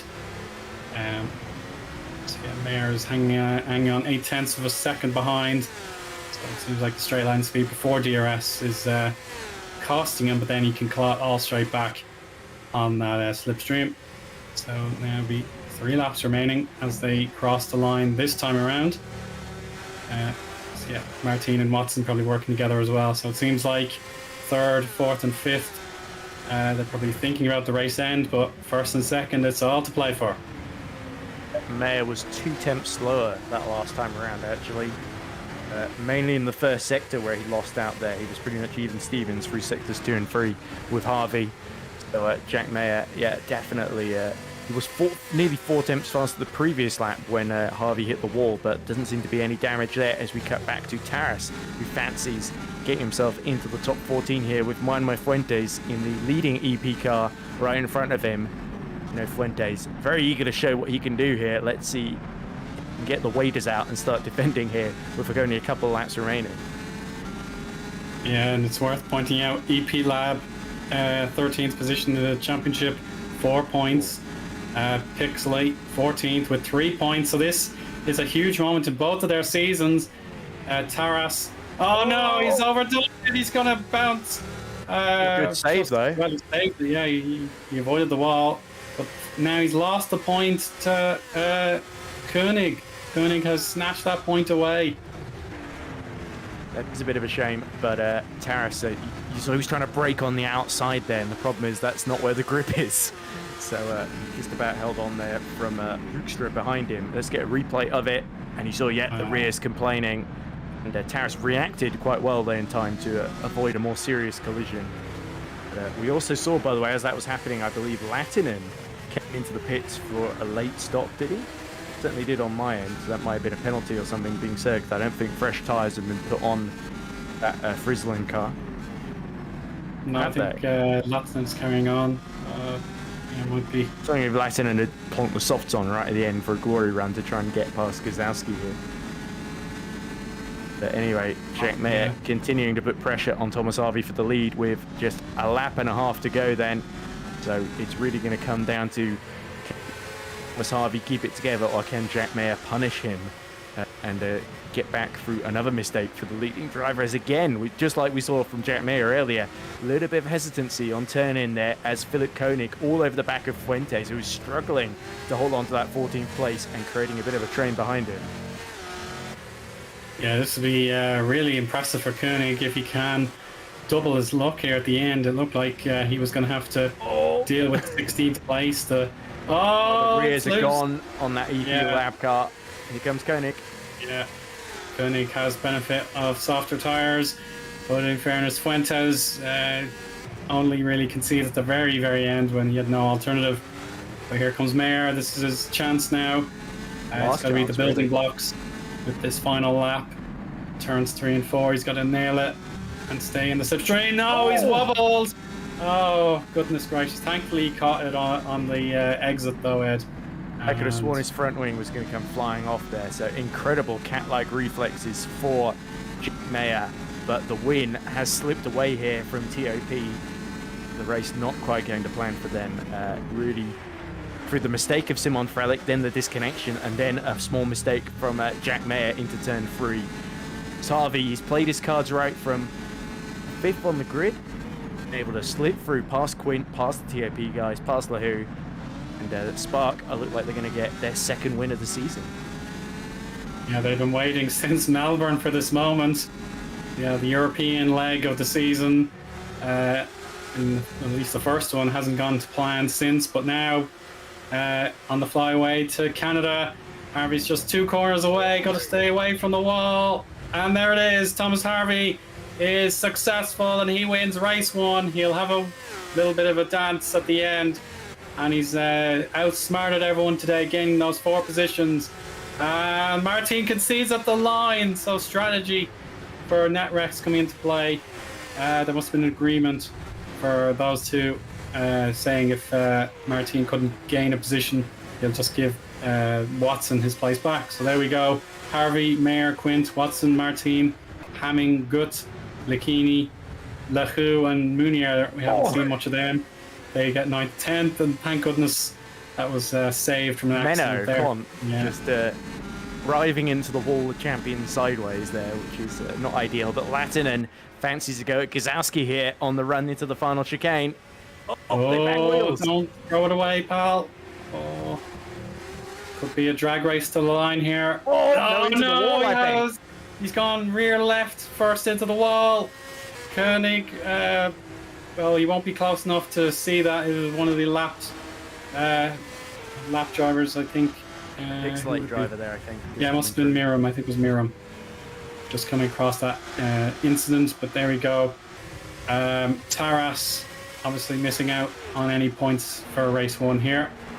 Full marks to Fuentes, holding on to that 15th position, that final point, despite rear tyres that looked well past their sell-by date. And Latinen, he gave it a go, didn't he? But just lost it on the inside curb there, and was convinced he could save it, and then had to save it again, didn't he? He's really begging for the wall of champions to get his rear right lined up again, but it wasn't to be. But thankfully, he was so far clear of his teammate that he didn't lose out. We're going to check out Mayer here and see how close he got to disaster, and that is it. He was using some of that grass. As it was happening there as well. Yeah. Amazing reflexes. And you saw in the final chicane as well that Thomas Harvey was being very gentle on the brakes to make sure, A, the brakes didn't explode before he reached the line, and also so he wasn't going over the curbs too much and flying into the wall.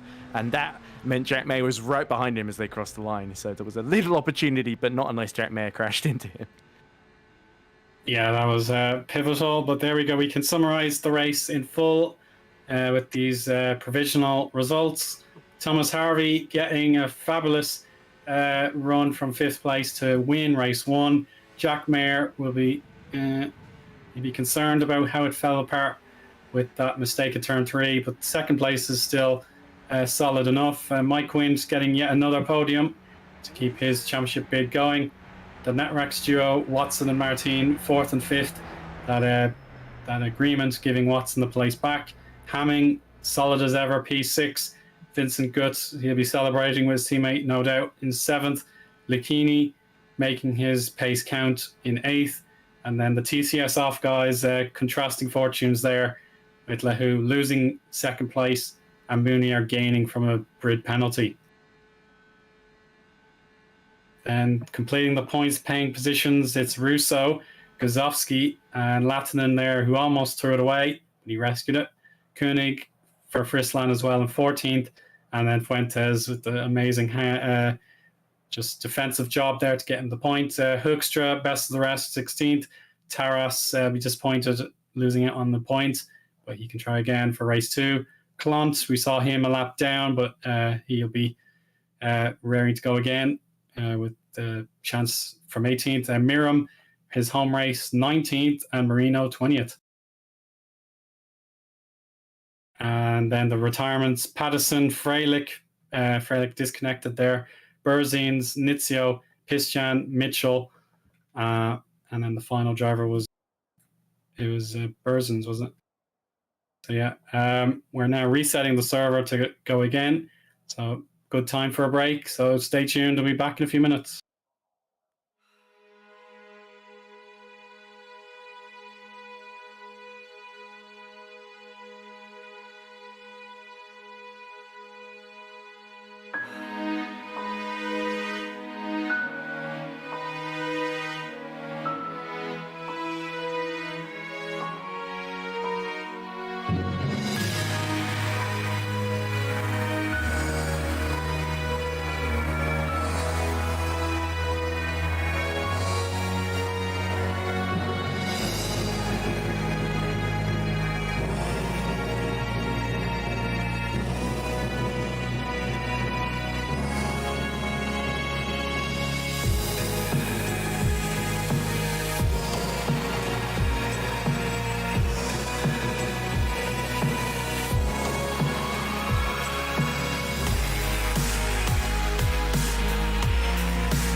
welcome back, everybody.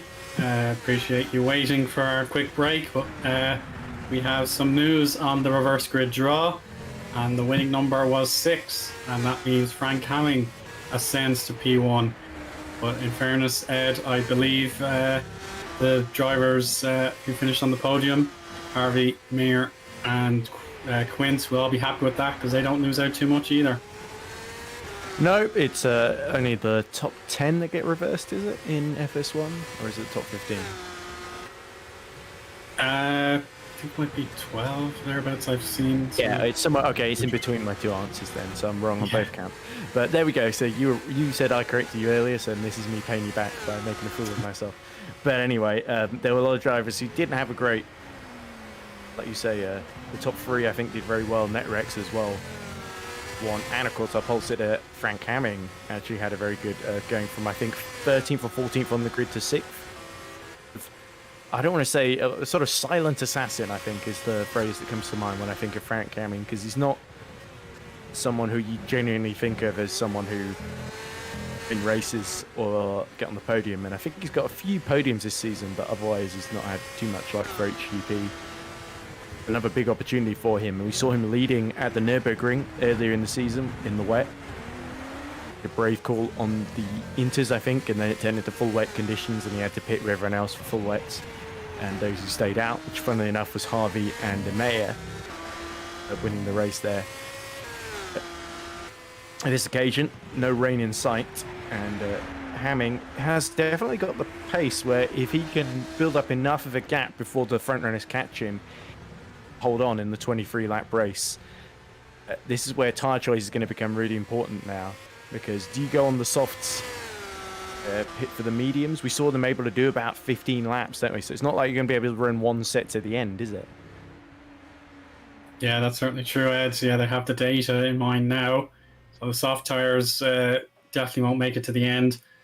Yeah, anyone tempted to go long, like we saw in Catalonia, there'll certainly be a few thinking about that. But I'd imagine those drivers who previously finished on the podium will want to follow a conventional strategy, just so they feel confident that they can keep pushing as hard as they can to the finish. But yeah, any drivers willing to take a gamble? We're missing Maciej Hille, so that's his sort of golden territory. So now someone else can fill that role in his place. Yeah, it was a real shame for Bilton Volpino, who didn't have a great race at all, with Berzins retiring quite early, having lost his front wing. They'll be hoping, it's a shame they couldn't get anyone else to fill in at the last minute, but Berzins, I'm sure, will do his level best from near the back. Pay-per-view points, I think that would probably be best case scenario for Bilton Volpino. Yeah, they'll just take whatever they can get and just move on, because they know TCS off have to perform twice as determined, or be twice as determined, I should say, to get points, knowing their chance to rise up the Constructors' Championship relies on cutting that huge gap back down. So we've completed our warm-up, and we can assemble the drivers on the grid once more and see if anything changes. Track temperatures are consistently at 48 degrees Celsius. Beautiful day in Montreal. So yeah, final call taking place now. So we'll see drivers filling in on the grid in very, very short time. So let's see how it all goes, Ed. Yeah, another team to watch out for, and they were a little bit under the radar in race 1, was a TCS off racing with Lehoux and Moynier. Moynier, remember, started down in 22nd, finished in the top 10. So that was a very impressive drive by Loic, considering especially that him and Thomas Harvey won, both showed up at the last minute. So, but up front, there we go. Looks like the grid has been set, and looks like it's going to be Hamming leading the two Networks cars. Yeah, and I'm paying attention to the tyres. They should all be on softs, if I'm not mistaken. Well, let's run down the grid. One. Maybe one, yeah, exception of one. This goes down in 25th. So it's pole position for Hamming with Carlos Martin alongside Watson, P3, also gaining from reverse grid. But then it's Quint, Mayer and Harvey, 4th through 6th. Gut, Lucchini 7th and 8th. Lahu and Mounier together 9th and 10th. Russo and Gazowski outside the top 10, but they'll be raring to go to see if they can improve. Jassi Latinen 13th with his teammate Koenig alongside in 14th. Fuentes ahead of Hoekstra 15th and 16th. Oliver Taras and Menno Klant 17th and 18th. Perseus Miram there, he made some gains from race 1. He's now 19th. And Federico Marino, he'd be delighted to have another chance in 20th. Craig Patterson, the first driver on the list who did not finish race 1. He's ahead of Shimon Frelich, who wants to recover from that disconnection. Berzins and Nizio, 23rd, 24th. Pisjan is 25th, ahead of the Lunarks, who want to try again, 26th and 27th on their opening race. So yeah, now the tyre data is updated, so hopefully it's all correct now, Ed. Yeah, in fact, interestingly, it's showing 4 drivers using the mediums, and one of them is Frank Hamming, apparently.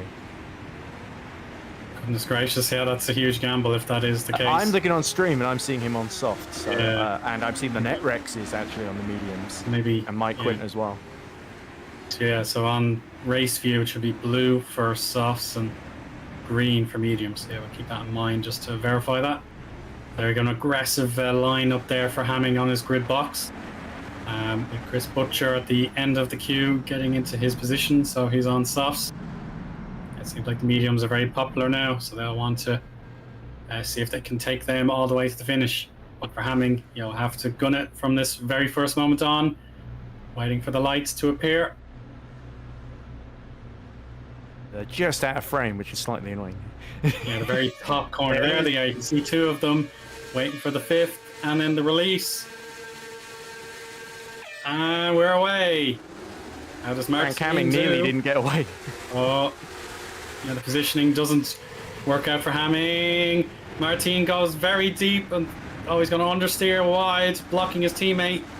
Mayer overtakes Quint. Watson down in position as well. Watch out on the 2 abreast here. Jack Mayer being pushed out there. Yeah, possibly so, but it's okay now. We'll hopefully see the grid survive turns 3 and 4. Yeah, looks okay to me. Is that Quint getting past Jack Mayer? Here we go, side by side then. Through the DRS zone, which isn't opened yet, of course. And it looks like Mayer is through then into the top 4. So Mayer is the leader of the drivers who finished on the podium. But Hamming, his strategy, he wants to make every second count on those soft tyres. Bit of a loose one there for Klant, I believe. But Hoekstra wants to get some points to conclude his weekend. Oh, that's Gazowski. He was just trying to follow. I think that was someone trying to get past Gazowski. It's one of the Frizzling cars that was trying to go around the outside of him there, as we look at Alex Laho in 10th position, trying to challenge as that Gut, I think, side by side with him. No, that'll be Harvey actually. Gut is 9th. Sorry, so they've got the 2 Spark cars either side of both of the TCS off cars, which was slightly confusing. Yeah, Spark have the sandwich and then TCS off are the meat, so 2.5 seconds the gap that Hamming has over Martin, so that's how good the softs are, at least on the first lap. Let's see if he can keep them alive a bit longer before he has to pit. Meanwhile, down in 20th, Simon Frelich from near the back has already gained a few places. Yeah, he does have to consider Chris Butcher ahead of him on track. Klant will fancy a point here. Hoekstra is trying to defend with his determination there. Fuentes is 17th, watching to see what happens there with Klant. Mounier, though, he's now looking to see if he can have a better race too, knowing that he has a superior grid slot. He's on the inside of Harvey, and on those soft tires, it's an absolute no-brainer. It is beautifully done by Mounier, and that is P6 now.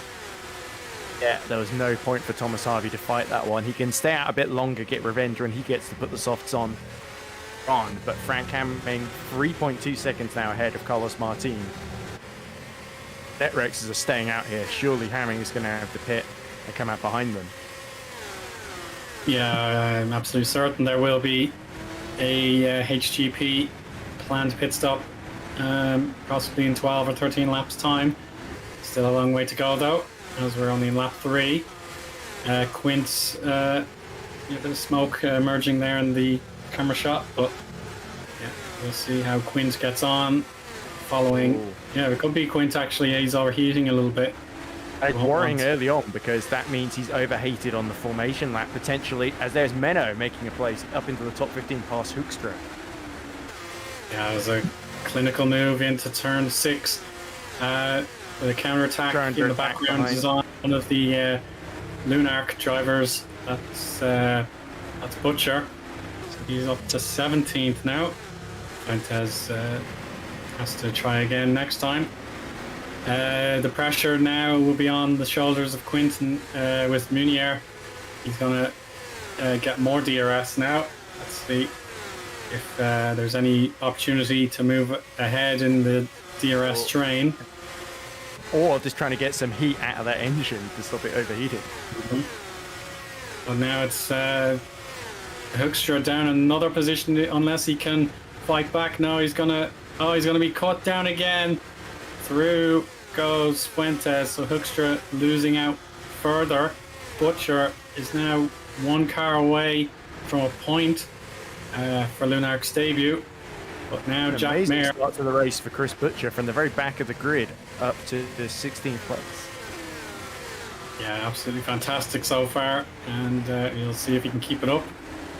Mayer now, we'll see if Watson, with the assistance of his teammate, if it wasn't for him, there would be no defense left. But Munier on the inside on Quint, that's another job done. So those soft tires early on working an absolute treat. Munier will have to look at what Hamming is doing and see if he can actually get ahead of the queue before the tires start to wear down a bit.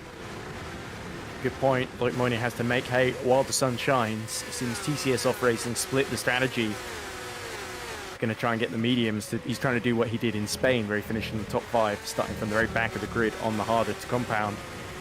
Moynier knows is now, then he's not going to get a chance to do so later on. Now, having been deposed down to 6th, this could be a bad day if Jack Mayer scores more points, and Fuentes goes around the outside then of Hoekstra to get back into the top 17, but doesn't get a great exit here. Goodness, yeah, Wapka. Get DRS though. Yeah, he's not giving up. But he now knows he has a chance again to see if he doesn't. Now 3 seconds ahead and challenging Klont for that 15th place. Yeah, that is a chance for Menno to carry on with that little bit of an advantage over Fuentes, but it is Butcher he has to worry about. We carry on with the battle for 2nd down to 5th. Martin has a little bit of an advantage over Watson in his fellow NetRex car, so that will be a point of frustration for Mayer. But now it's a case of switching straight back to Fuentes, and now Butcher, is he going to pull off a double? He's got Menno so far, but how about the Frisland? Koenig. Yeah, Koenig. Yeah. Oh, he picks the outside line. He's got amazing top speed now, and he's got to wait to see what Menno does. Menno has he nearly got him on the inside. Yeah, Klont winds up in 15th, but Butcher, he's got to hang on for another set of corners as Klont fights back again, and Koenig just has to watch and see what happens next. Excellent racing from these two. You saw into that final chicane how Menno Klont brake Joe not to hit the back of the Lunark car of Chris Butcher, but Butcher, even though Klont had the DRS, been able to hold it around the outside there through 1 and 2. Great awareness from the pair of them to not bump into each other. Also, up ahead we saw Gazowski getting the better of Jasi Latinen in the Hyperion there. Back up into the top 12 once more as we cut back to Moynier, who's now finally caught up to the back of Jack Mayer. So yeah, it is a case of Munier. His ability to get the optimum lap time, it's taken away from him when he's stuck in the queue. Yeah. So every chance he could gain a few tenths being the last of late breakers, it's not possible with the drivers ahead of him. So he's sitting back on the straight, and that's a huge hit at the curbs of Mayer. As we check out that battle you mentioned, Ed, Bikini will be challenged by Vincent Goods. They're almost front wing to tire there. Goods knows that Russo is a big threat to him as well. All of them on the mediums then, so they're all trying to run long, I think, to get as far into the race as they can, potentially all the way to the end and do another non-stop. But as we see, seems to be the strategy of choice in race 2. The only reason not to do it is like if Frank Hamming, if you can build the gap. 6.7 is the gap at the moment, by the way. So if he pit now, around about Koenig Hoekstra sort of territory then, with Frank Hamming. Yes, but he'll need more than that, to be honest. So, yeah, keep going. I'm sure the HGP team will be saying to him. But yeah, Munier has not had that same benefit with the quality of driver now in his way. So Jack Mayer would love a double podium to make it a minimum objective weekend for him. So let's see if he can hold back Munier any longer. This is perhaps the moment. No. Oh. Yeah, Mayer's attacking those sausage curbs with all his might.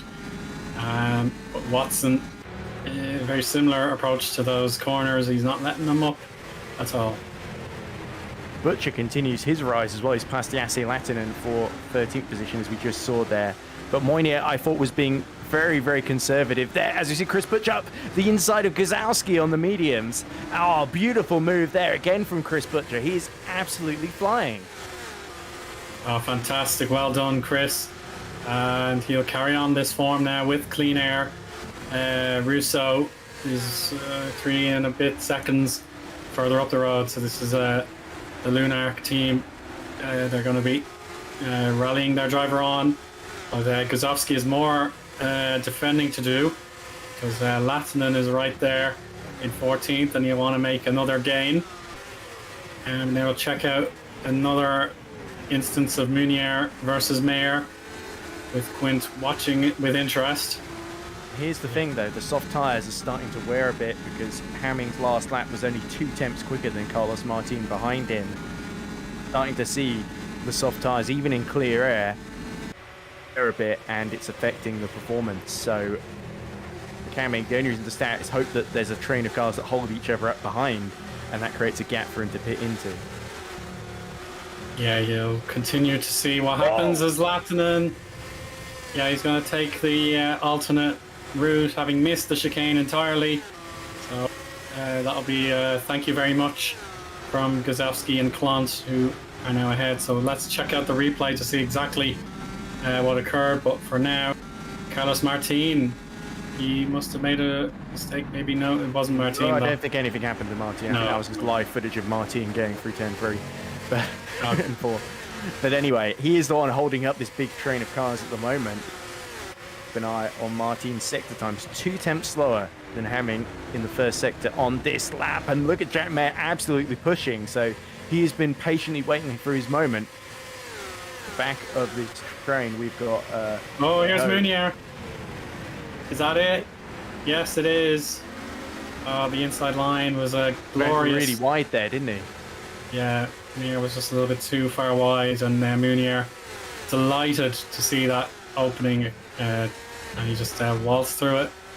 So that puts Netrex under the spotlight, and Watson, having that inter-team agreement with Martin, now probably has to repay the favour and block Munier for as long as he can.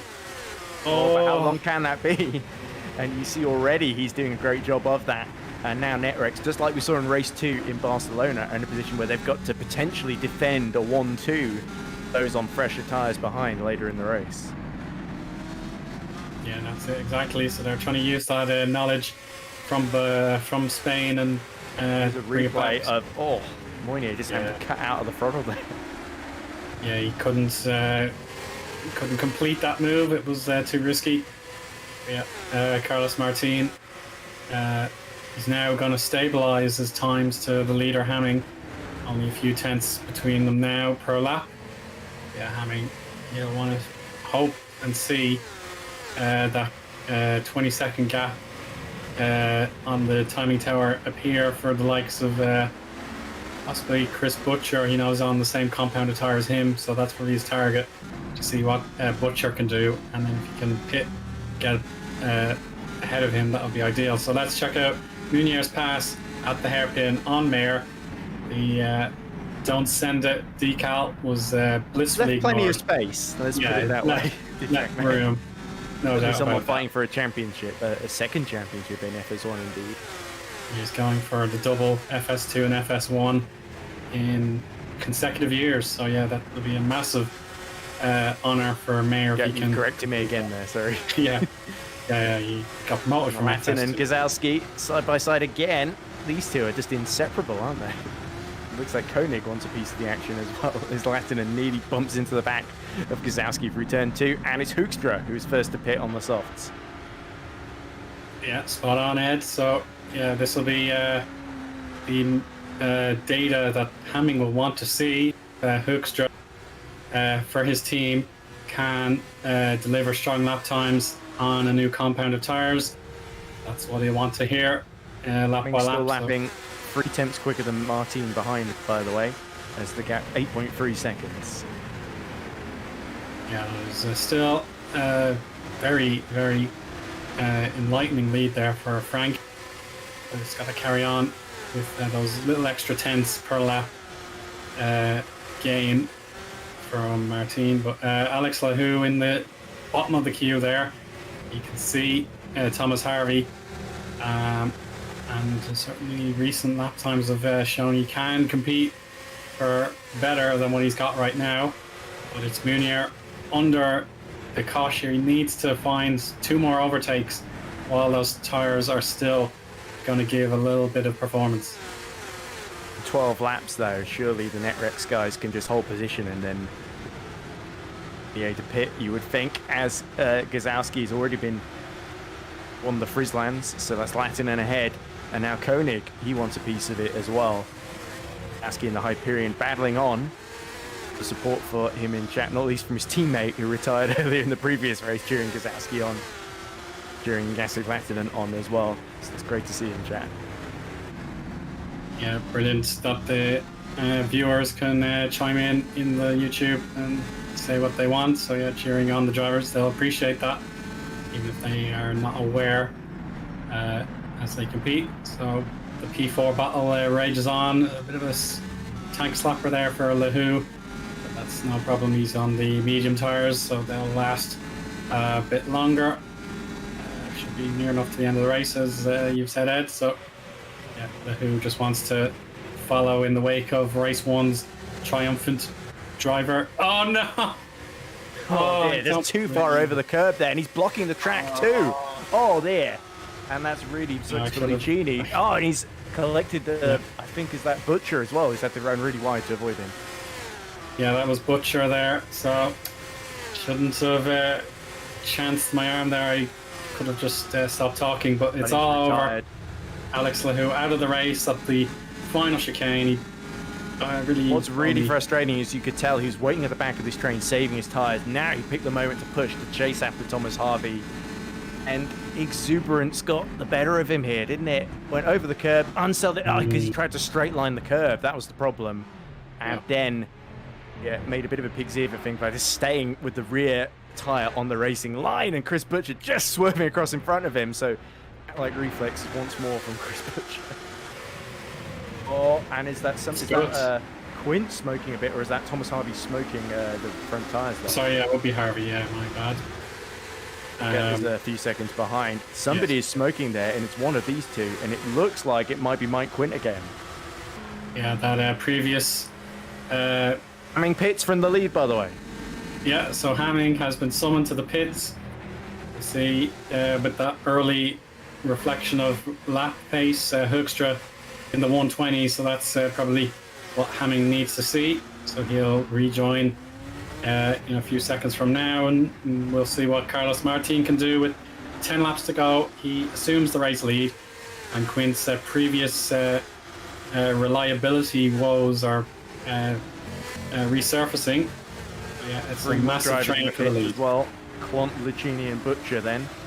Interestingly, Lucchini started on the mediums then, so he clearly has had enough of the mediums. Maybe wants 2 stints on the softs, I guess. But there is Frank Hamming. He emerges in 9th position, a couple of seconds behind Federico Russo. So everyone ahead of him is on the mediums then, and this is where Frank Hamming needs to push, catch up as quickly as he can to get to the back of that DRS train. Yeah, you have the confidence that he can do it. You know what it's like to drive in the clear air on softs. So Harvey there in 6th place. Yeah, it's kind of similar to what we saw with Lahu.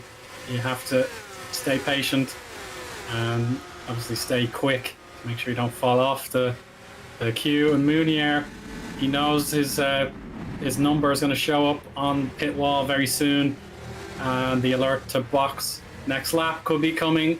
And with the demise of his teammate, it's probably best for the sake of the team just to guarantee the points that he's worked so hard to get. The other thing for Mounier is if he stays out too much longer, Chris Butcher could undercut him here. So he needs to be careful of that. Look at the lap times from the Lunart car. It's been absolutely flying so far.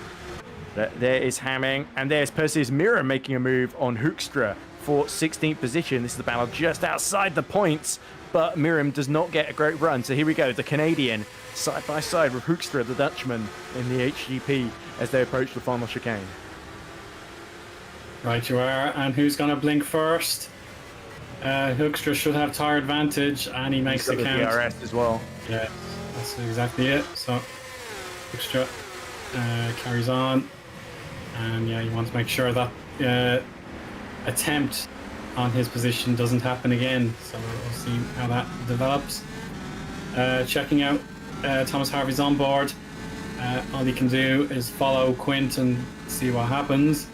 But yeah, Mounier is the driver we have to pay attention to, because we know a pit stop needs to happen for him realistically, or else those tires will go bang. So now this is a chance for Harvey to stay in the wake of the Malta Force. Unfortunately, there's no possible overtaking chance there. Here's the interesting thing, because there's no tyre rules, you see Hamming set fastest laps. So Hamming has gone from softs to softs. I think a lot of others are doing the same strategy as well, including Butcher, Menno, Clont, Lucchini. Mounier is probably going to do the same when he pits in a couple of laps time as well. So it's good because it's a shorter race and there isn't you don't have to do a pit stop. You don't have to run 2 compounds of tyre. People are just going to run several sets of softs to the end, I think. Yeah, that certainly makes sense. Yeah, Hamming will get his first chance at an overtake for position since he took to the pit lane. Mayer here in P4. You can see Mounier, he knows this is his chance to get one back on the TCS off Frenchman. Yeah, the lap times are so similar between the two of them, even if they're on different compounds. So we'll see now if anything directs. Yeah, I thought Mounier was going to try and get in the pits there, because the problem is the Netrex guys are trying to save their tyres for later in the race. So it's not like he can go full throttle into the pits, and that has actually allowed Jack Mayer to have a go at him. And Hamming, by the way, that's another fastest lap of the race, 1.3 now behind Vincent Gatt. Russo's only about 7/10 behind him as well, so Frank has certainly got the hurry up behind him. Yeah, there's no more room for relaxation. He's got to go full beans. 6 laps left as well, so it's difficult to see how Frank is going to make up all these places unless these mediums well and truly drop off a cliff. Mounier might even be trying to go to the end on the softs as well, you know. Yeah, that'll certainly prove me incorrect. It will be extraordinary if he can pull it off. Yeah, obviously, being in this DRS train, he will have had opportunities to conserve the tires compared to what Hamming needed to do. He had to push like his life depended on it, because he had that opportunity to make a gap for himself. Yeah, if Mounier has it in him to bring these tires to the finish, that would be absolutely look superb. at Watson weaving to protect Martin at this phase, so even with Moinier's worn tyres, they're not taking any chances here at NetRex. Watson is in full man mode. Hamminghouse finally caught up to the back of Vincent Gutt, so clear P7 here. If he can clear Vincent Gutt quickly, then Thomas Harvey could be on the table as well. As here we go, is that Moinier finally at the inside of Omari Watson? That is correct, Ed, yes, and it is Munier's chance to either pit Back, with... it's back to Jack Mayer into Mike Quinn as well. Yeah, certainly true there. So Munier has his long-awaited opportunity. Mayer, though, if he wants that podium double, he's got to see Watson's laps and make him pay for it again. So yeah, we'll see how Munier pulls away or not. With now Hamming stuck behind the German of Gutt, who will now be trying to help his teammate, make as best of an opportunity as he can. So there we go. The camera lens that you can see in the blurry background. Those two drivers in the Spark and the HGP are coming, but it's not their chance yet. The problem here for Moinier is that he's dropped out of DRS range of Martin. He's still got Watson all over the back of him, and I wonder if Watson has maybe overheated his tyres defending, because he looks very vulnerable to Jack Mayer at the moment. Here comes Jack Mayer into turn 1. Yeah, he's still watching to see what Watson does. Yeah, you see Watson is braking a little bit earlier there, and Mayer had to adjust. Sitting on the apex there and hold him up. Yeah, so they've given up on Moinier. Moinier is gone. They can't do anything about him. Martin has to fight him on his own, and Watson is trying to hold on to that podium right now. Yeah, so Watson, he's going to do everything he can, but this previous replay shows what Munier needed to see for turn 2. Moinier did really well to get the traction on the inside of turn 2, didn't he, Eoin? And look at Watson just struggling on traction through 3 and backing her up. Nearly got swamped there. That's true. So now we'll check it out from the onboard view. And it actually was a case, yeah, Watson was loose. Munier got his front left tire. That was his one the opportunity. He knew he had to go for that one, didn't he? Precisely. So he had his opportunity and he made it stick. With 4 laps to go, as soon as Martin crosses a line in 2 corners time, you can see, at this stage, Munier has to make those tires go to the end. He won't possibly have the distance left to pull out those crucial lap times. So Hamming now into 7th place, having overtaken Vincent Gutt. He will close that gap as soon as possible to Thomas Harvey, but it may just be too little too late. And the medium runners are starting to struggle, so it looks like no matter what tyres you're on, the wear is absolutely huge today. And meanwhile, Chris Butcher, by the way, about 5 seconds behind Kozowski, having pitted, so other than Hamming, he's the highest one of those who pit in this race. Hamming did clear Vincent Gutt, by the way, so he's 1.9 seconds behind this battle. So Frank Hamming may have a chance at Thomas Harvey near the very end of the race, but it's difficult. Once he gets the back of the DRS train, comes whether you got DRS that's the dominant factor in whether you win or not. And at the moment, Martin, I think, has a big enough gap over Moinier, whose tyres are well and truly past their best, given by the lap times. He did lap almost identical lap time, slightly faster, if anything, by Moinier last time around. So, as I say that, Moinier is somehow able to get the time out of his spin. Yeah, absolutely extraordinary. But here comes Watson. Oh, not quite. So Munier, a little bit worse wear now. Hamming should now be in DRS range of Harvey, who wants a shot at Quint and to end his remarkable streak of top 5. For Frank Hamming, he was leading the race by 8 seconds, remember, before he pit. He comes up behind a gaggle of 6 cars in front of him, all in a line. I've got to pass all these guys in 2 laps? My goodness. Well, he'll feel he's got the tyres and the car underneath him to do it. Don't know if it's just a case of DRS in front of him, apart from Carlos Martin. Yes, he needs to know not only what Harvey's thinking, but also Quint, because if it was a case of what we saw in lap 1, there was a Frisland who wanted to fill a gap that was suddenly being occupied. So yeah, it's not a case of an easy dive around the outside. That's Quint is loose. opportunistic. Quint made a Yes. mistake, and that created opportunity for Frank Hamming around the outside of Thomas Harvey, and you don't see that every day. And in fact, he's going to go for another move here. Yeah, that pretty much completes what I was trying to explain, but now it all happens in front of us. The positioning of Quint put off Harvey, and that was all the invitation Hammy needed. He occupies P5 and knocks Quint out of his sequence of top fives dating back to Australia. I think I'll double check that now. Penultimate lap. Yeah, Azerbaijan. Sorry, Azerbaijan. If Frank Hamming can keep making the moves, he can get on the podium here past Watson. But I think Moynier and Martin might be a bridge too far.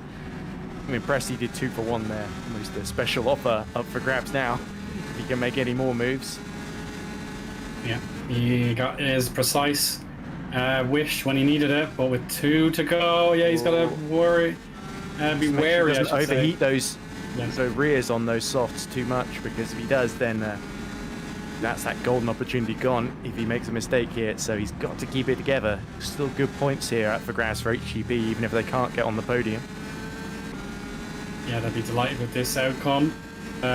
Hoekstra has since fought back to 15th.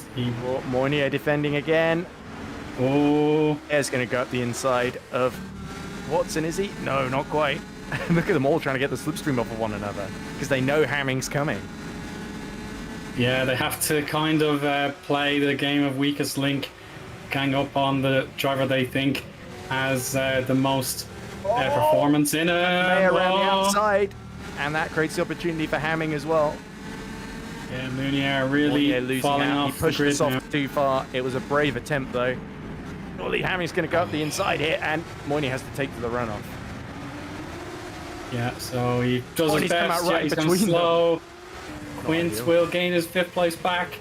At least from a championship point of view, that'll give him a bit of relief. But obviously, Crucially, Harvey Mounier held ahead up of him. now by Moynier. Yeah, so Mounier's long distance run, it's coming to an end, unfortunately. So he's going to watch out for Harvey. Hamming has pushed that engine to his extreme as well. But he fights and fights for the podium with this final lap. And that's Harvey taking a longer route through the chicane. So let's see what happens here. Martin is 2 corners away from victory. And that will give him another fantastic confidence boost. Having 1 win to his name back in Bahrain. Yeah, he's waited a long time for this, hasn't Carlos? But look at the train behind. Carlos won't be troubled by any of it, will he? Oh, No, that's missing the rear damaged. wing. Yeah, the EP lab, I think. But no matter, it is Carlos Martin taking the W, and he will be so proud of his team as Watson has backed him up with a 2nd place, beating Mayer in a drag race. It is Netrex's absolute delirium. They've performed the 1-2 finish. Hamming did his best from that reverse grid pole, but it's only 4th place. Quint survives in P5. He'll be pleased. Munier's attempts on soft tires, it does yield a 6th place. That's still really good out.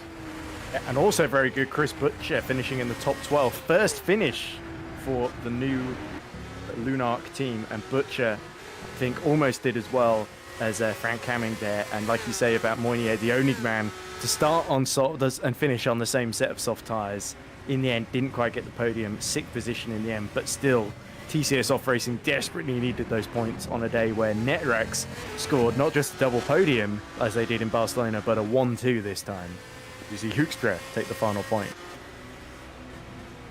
That's it, yeah. So I'm sure HGP, with their bid to battle TCS off, that will revive that for sure. Yeah, that's Netrex. They're really on the crest of a wave now. Oh, look at this! Oh. Oh my goodness me! Oh no! On the line.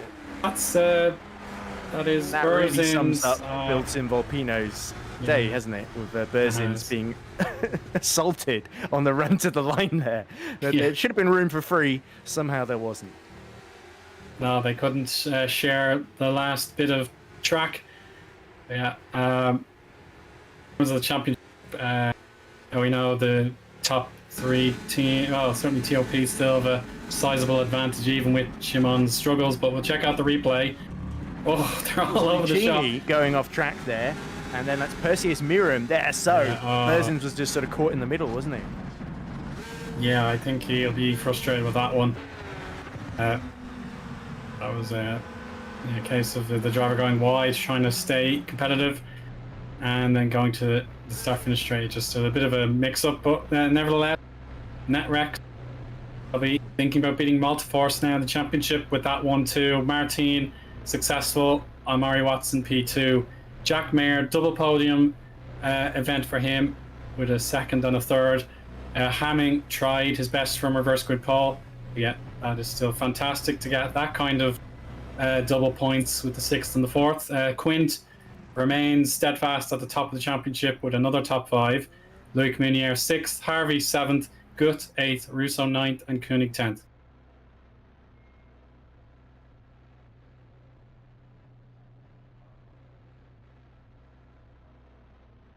And the remaining points will be going to Lathinen for Frisland, Butcher on Lunark's debut, well done to him.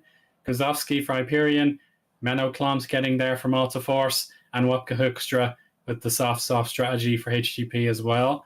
Pisjan, Miram, Lucchini, and Berzins there. We saw the chaos between Miram, Lucchini, and Berzins, but yeah, I'd say something will be discussed in the steward's room there, with Fuentes getting the job done in 20th. And his teammate Federico Marino made it, but he was 2 laps down. But then DNFs for Lehu, Freilich, Mitchell, Taras, Patterson, and Nizio. That's the order then, and I've just been calculating the Drivers' Championship standing. So it was a 12-point gap going in between Mike Quint and Jack Mayer. Mayer finished ahead of Mike Quint in both races, so cut 7 points into the gap. So it's now just 5 points between the two at the very top of the table. So that is very, very exciting going forward, isn't it, Eoin? Yeah, absolutely. And now Silverstone is next, and that will be another case of the high speeds. There'll be plenty of wide open racing there. So, yeah, we'll be delighted to see how they get on in 2 weeks' time with such a narrow championship. Right. We've got lots of people in the interview room then, Owen. Who do you want to talk to first? I suppose let's try and see if Thomas Harvey, I suppose he won race 1, so may as well hear from him first. He is? Yeah, let's see what Thomas Harvey has to say then. So welcome, Thomas. Congrats on race 1. So how do you feel that went, considering your 5th place qualifying? Hello. Hello. Yeah, I mean, to start off with qualifying, I needed 1 lap in the warm up before. I ended up getting on a bit late, but so yeah, in the end, I was quite surprised with that because I mean I had like potential pace in quali the whole time, but like I couldn't put anything together beforehand, and then the final run, the final sector just saved me. I think for high wings it was a good last sector, and that put me from P13 to P4 at the time, but then end up P5. So yeah, I'll happily take that because that was pretty much the best scenario realistically I could get. And then in the race, it started off quite slow. It just took me a while to build up. Like the first 4 or 5 laps roughly, I was just a little bit of pace. But then obviously that sort of broke up. I think it was Alex was struggling. I'm not sure why. Yes. Yeah. But so that kind of broke the pack up a lot. So at that point I was thinking it's going to be quite tough to sort of stay with these guys or close in back in the DRS unless they battle. And then on Q, there was battling, and I'm not even going to comment actually on who, because people were saying whose fault, blah blah blah. But I don't know because I haven't seen it.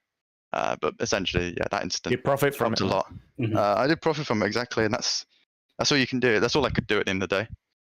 But then after that, and just about squeezing through, after the pit stages, I think the whole time from that instant to the pit stages was roughly 3 seconds to me to Jack. I didn't think I was going to catch that 3 seconds.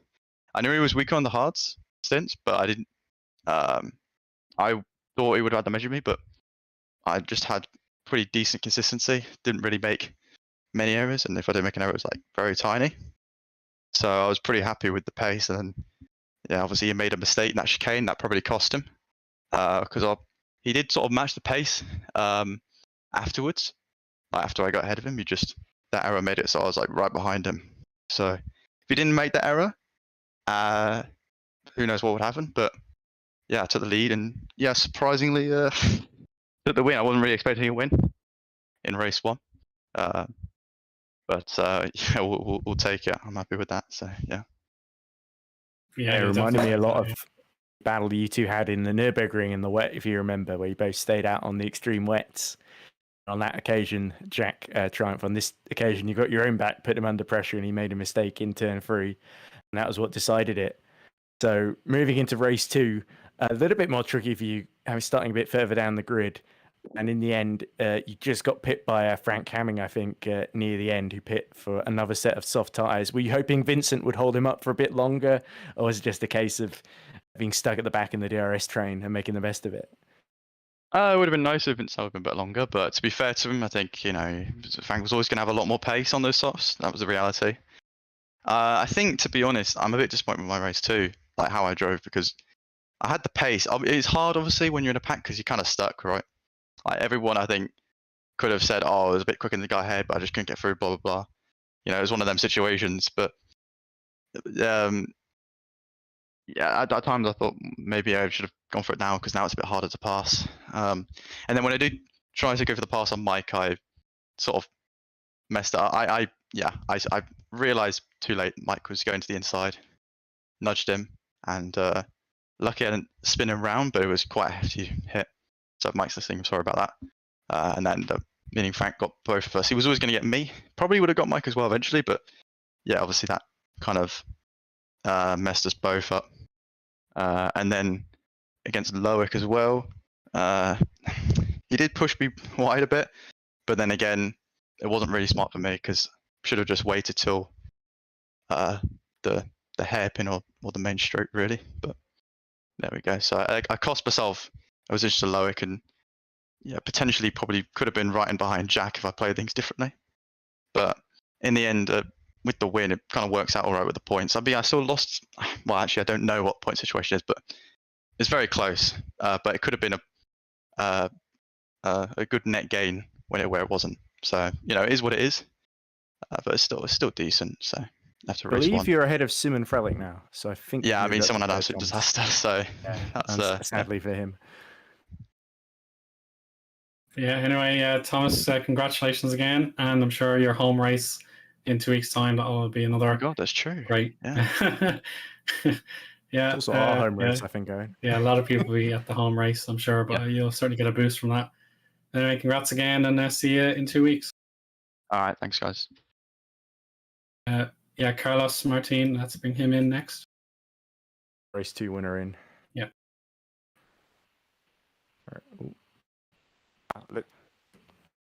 Welcome, Carlos. Congratulations on your race 2. That was a fabulous strategy call. Got the job done there. Hello, thank you. Hello, yes. Yes, Hey, I'm Carlos. here. Congratulations. Thank you. I mean, it was very lucky, to be honest. Not really deserved, but thanks to Omari, I won. That's basically it. I'm very happy for him for the P2, but today we struggled, especially Sector 3 compared to Barcelona. Barcelona were really strong here. Well, damage limitation and championship. I mean, we're very far, but kinda still alive, I guess. Yeah, you're still best of the rest, really. You got a huge bounty of points, but it was interesting in race 1 as well. You were ahead of Omari after being let through, but in the end, you gave him his position back. So I suppose you guys were in fine fettle working together. Yes, I mean, that's the way we think as a team. We are here in GPV, a small team in FS1. We are just 2 guys practicing. There are bigger organizations, and yeah, we are catching up now. And after we've been struggling the whole season, we didn't get the results we did we were expecting at the beginning of the season, but there's still 8 races to go, and we're aiming for good results. And in the top, everything happens with so many contenders, so we cannot give up on it yet. Yeah, Carlos, absolutely. it's great, by the way, to see you finally commentate on you winning a race, which is not something I've done. But I've commentated on highlights where you've won, but not live before. So that's a great pleasure, because it's always so much pleasure to watch you at your best. I know you had that injury last year that you were recovering from. So great for you to see you take a second win of the season. And great to see your teamwork with Omari as well. I'm sure Omari would much rather you've let him through in race 2 rather than race 1, but I'm sure he won't be too picky either way. I mean, I was planning to. That was the idea after what happened in Baku, that I took him out with stupid rejoin from by my side. I wanted to give him the position, especially because he deserves it, and secondly because he is ahead in the championship. But I didn't see the moment, because he just finished 400s ahead of Jack, so it would have been hard to orchestrate. Yeah, it would have been a bit too hard. And regarding the knee, well, I mean, last year it was a rough year for me, having to retire too soon, and now, well, I still have sequels from it, but these guys are hella fast, so yeah, we need to put a bit more effort, and we will be there again, like in Barcelona. Yeah, certainly. And yeah, maybe the Silverstone race next, Carlos. So if yourself and Omari are working as superbly as you did in the last 2 rounds, certainly the sky's the limit for you. We'll see. Silverstone historically has been the best track for me. We will see. I'm looking forward to it. Silverstone, Hungaroring, those are 2 tracks that should suit the setup we have developed so far. So we are really looking forward to it. And we're looking forward to seeing you, Carlos. So best of luck going forward. The setup king, Carlos Martin, winner in race 2 here in Montreal. Thank you for the commentating. You're very welcome. All right, Eoin, who should we invite anyone else in?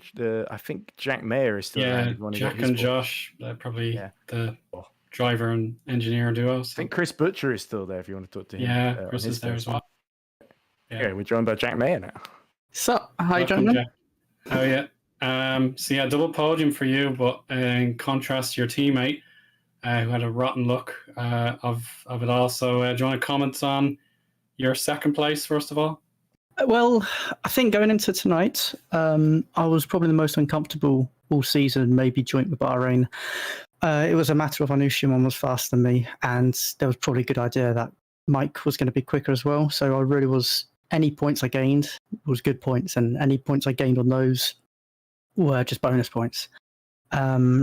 Qualifying brought everything together. I think it was probably my PB I'd done, and it was the most comfortable lap I'd done as well. And I even thrown away front row on that lap, but I was happy to be P4 and on the right side, which was perfect for turn 1. The main target, get ahead of Mike for the championship. Shimon, I was happy to sit behind him for this race. That was the plan.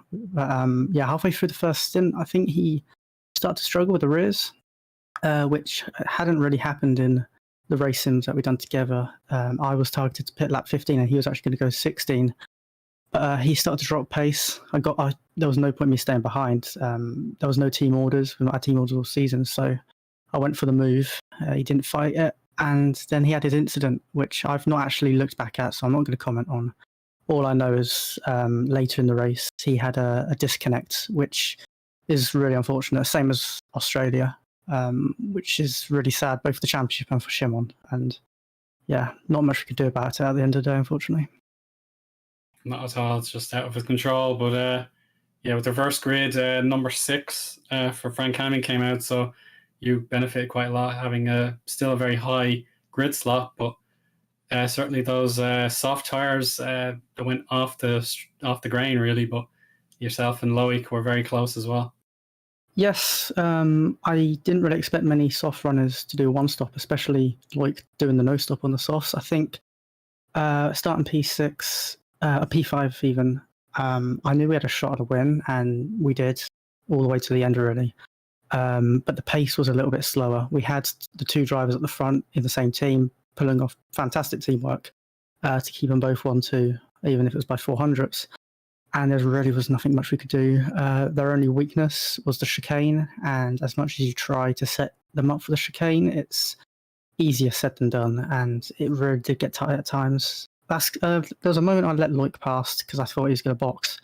I completely went out wide because I saw he was going to send it, didn't want to lose time. But I think he remained competitive the whole race, and a lot of that was down to the pace that we were lapping. The net rexes were probably about 4 or 5 tenths off what we were targeting it to be. Obviously, I think Amari was struggling with certain corners, and you could see Carlos backed off a few times to keep him in DRS. So they're playing the team game, pacing it however they wanted, just like I'd done at Spain. And yeah, we couldn't go for the win, but given how I felt going into the race, I'll happily take 2 podiums ahead of both Shimon and Mike for the championship. So yeah, all we can do is look towards Silverstone.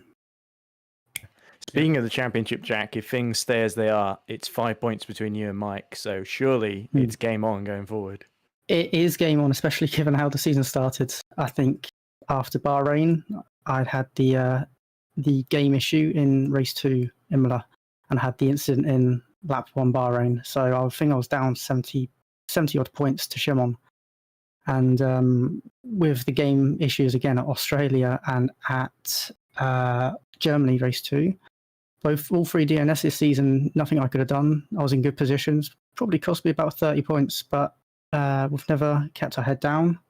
The 4 of us, between TOP and Spark, we've always worked together. There's never really been team orders except maybe once Spain, when Shimon was struggling on his rears. We helped us until his incident, but mainly the fight is with Mike at the moment, and fight against Spark and taking P1 and 2 in the championship and the Constructors Championship. And but yeah, we've made up so many points from where we were two rounds in, so there's no reason why we can't keep making points. Yeah, that's certainly true. And best of luck at your own home race, Jack, in 2 weeks' time. Thank you, gentlemen. See you in 2 weeks. Cheers. So luck. Right. Unfortunately, Chris Butcher has left while we've been interviewing. Just So shall we drag Loic Moynier in and have that Yes, be the please. final one? Yep. No, that's just all the. Here we go. Welcome, Loic. Can you hear us? Yes, we can. Perfect. So obviously you took a penalty on the grid for race 1. Am I correct? Yes, I did. I took 3 penalties, in fact. Okay. May as well get him out of the way, right? Yeah. Trois penalty. Yeah. So yeah, you made a fabulous comeback from that setback. So do you want to describe how you got on in race 1? Yeah, well, first the goal was to qualify as best as I could, considering the grid penalties, and I did one of my worst qualifying sessions, which is perfect.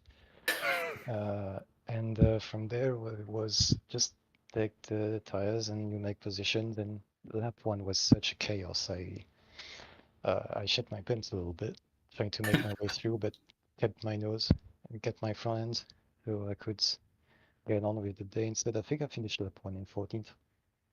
And I was just picking up one by one, keeping the tires in check.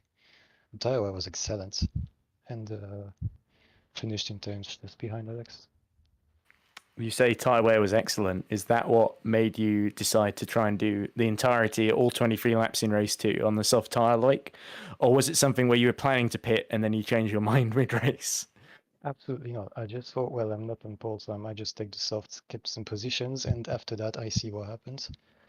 And I did my best to keep those tires there, but they were just 1 lap short. On lap 20, they died. They were done. So it was damage limitation. It was in 2 phases. First phase is I have the softs, they have the hards. You just make the moves, and once they're past their best, you try to keep them behind you. But the wear was really, really good, and I think that's what made me able to have the soft for so long. I didn't plan to stop. Well, as always, like, you put on a brilliant show for us, even the result wasn't great. And if you look at Alex's race, he was stuck at the back of that DRS train. So if you had done that strategy, you might well have had a similar issue. So you certainly did the more show many option. And I think we thank you for doing that because you put on some amazing overtakes, even if the tyres couldn't quite hold on at the end. Well, I had to show off the livery for Of course. the car was really great today and it looked awesome. So it was a shame to not share it. It's cool because it looks very different from the Spark Racing livery now, so I don't get the two of you mixed up. But finally, they're done copying us. Oh. Oh well. So yeah, do you have any thoughts on the next round in Britain? I will see because I hope to be there. I'm not quite sure yet. But it's a great track, and I think it would be the place where Alex could really make back the difference of what he lost today. Yeah, it would be fantastic to see him get another top result. But nevertheless, Loic, thanks very much for your time. Thank you, guys. Right, I think we're probably out of time here, Eoin, so we might have to unfortunately so, shut yeah. up shop. Unfortunately, I'd love to talk to all the drivers, but I think Loic might have to be the last one. But wow, so I think we can reflect on two very exciting races that were pretty difficult to call. Lots of mistakes, lots of strategy calls that decided them in the end. But in the end, it's Thomas Harvey and Carlos Martin that take the honours in Canada. Yeah, so yeah, it was a brilliant drive from Harvey to make up for all that missed time to prepare for the race. And as you said, wasn't thinking he was 100% certain, but he made it really count in that race. And then Martin, knowing he had a great relationship with his teammate, they had worked together in race one, came to an agreement, and then in race two, Martin made sure that once Hamming was out of the way, he would never let go of that lead with support from Watson. So yeah, two fabulous races. They're both very different to one another. And with that in mind, it's time to go. Myself, Eoin Harmon, Ed Hunter, my colleague in the box, and broadcast director Heigo Poom have been hard at work tonight. So I really hope you enjoyed the show. And Ed, any final thoughts? Well, just a big shout out to Chris Butcher getting a first finish for the Lunark team. It's never easy setting up a new team, and Butcher, I thought, had an amazing race too to finish 12th there, which is great to see them get their first points in their first finish as well. So bring on Silverstone in 2 weeks' time for more of the same. Yeah, here. So thanks very much for watching, and we'll see you again soon. Goodbye.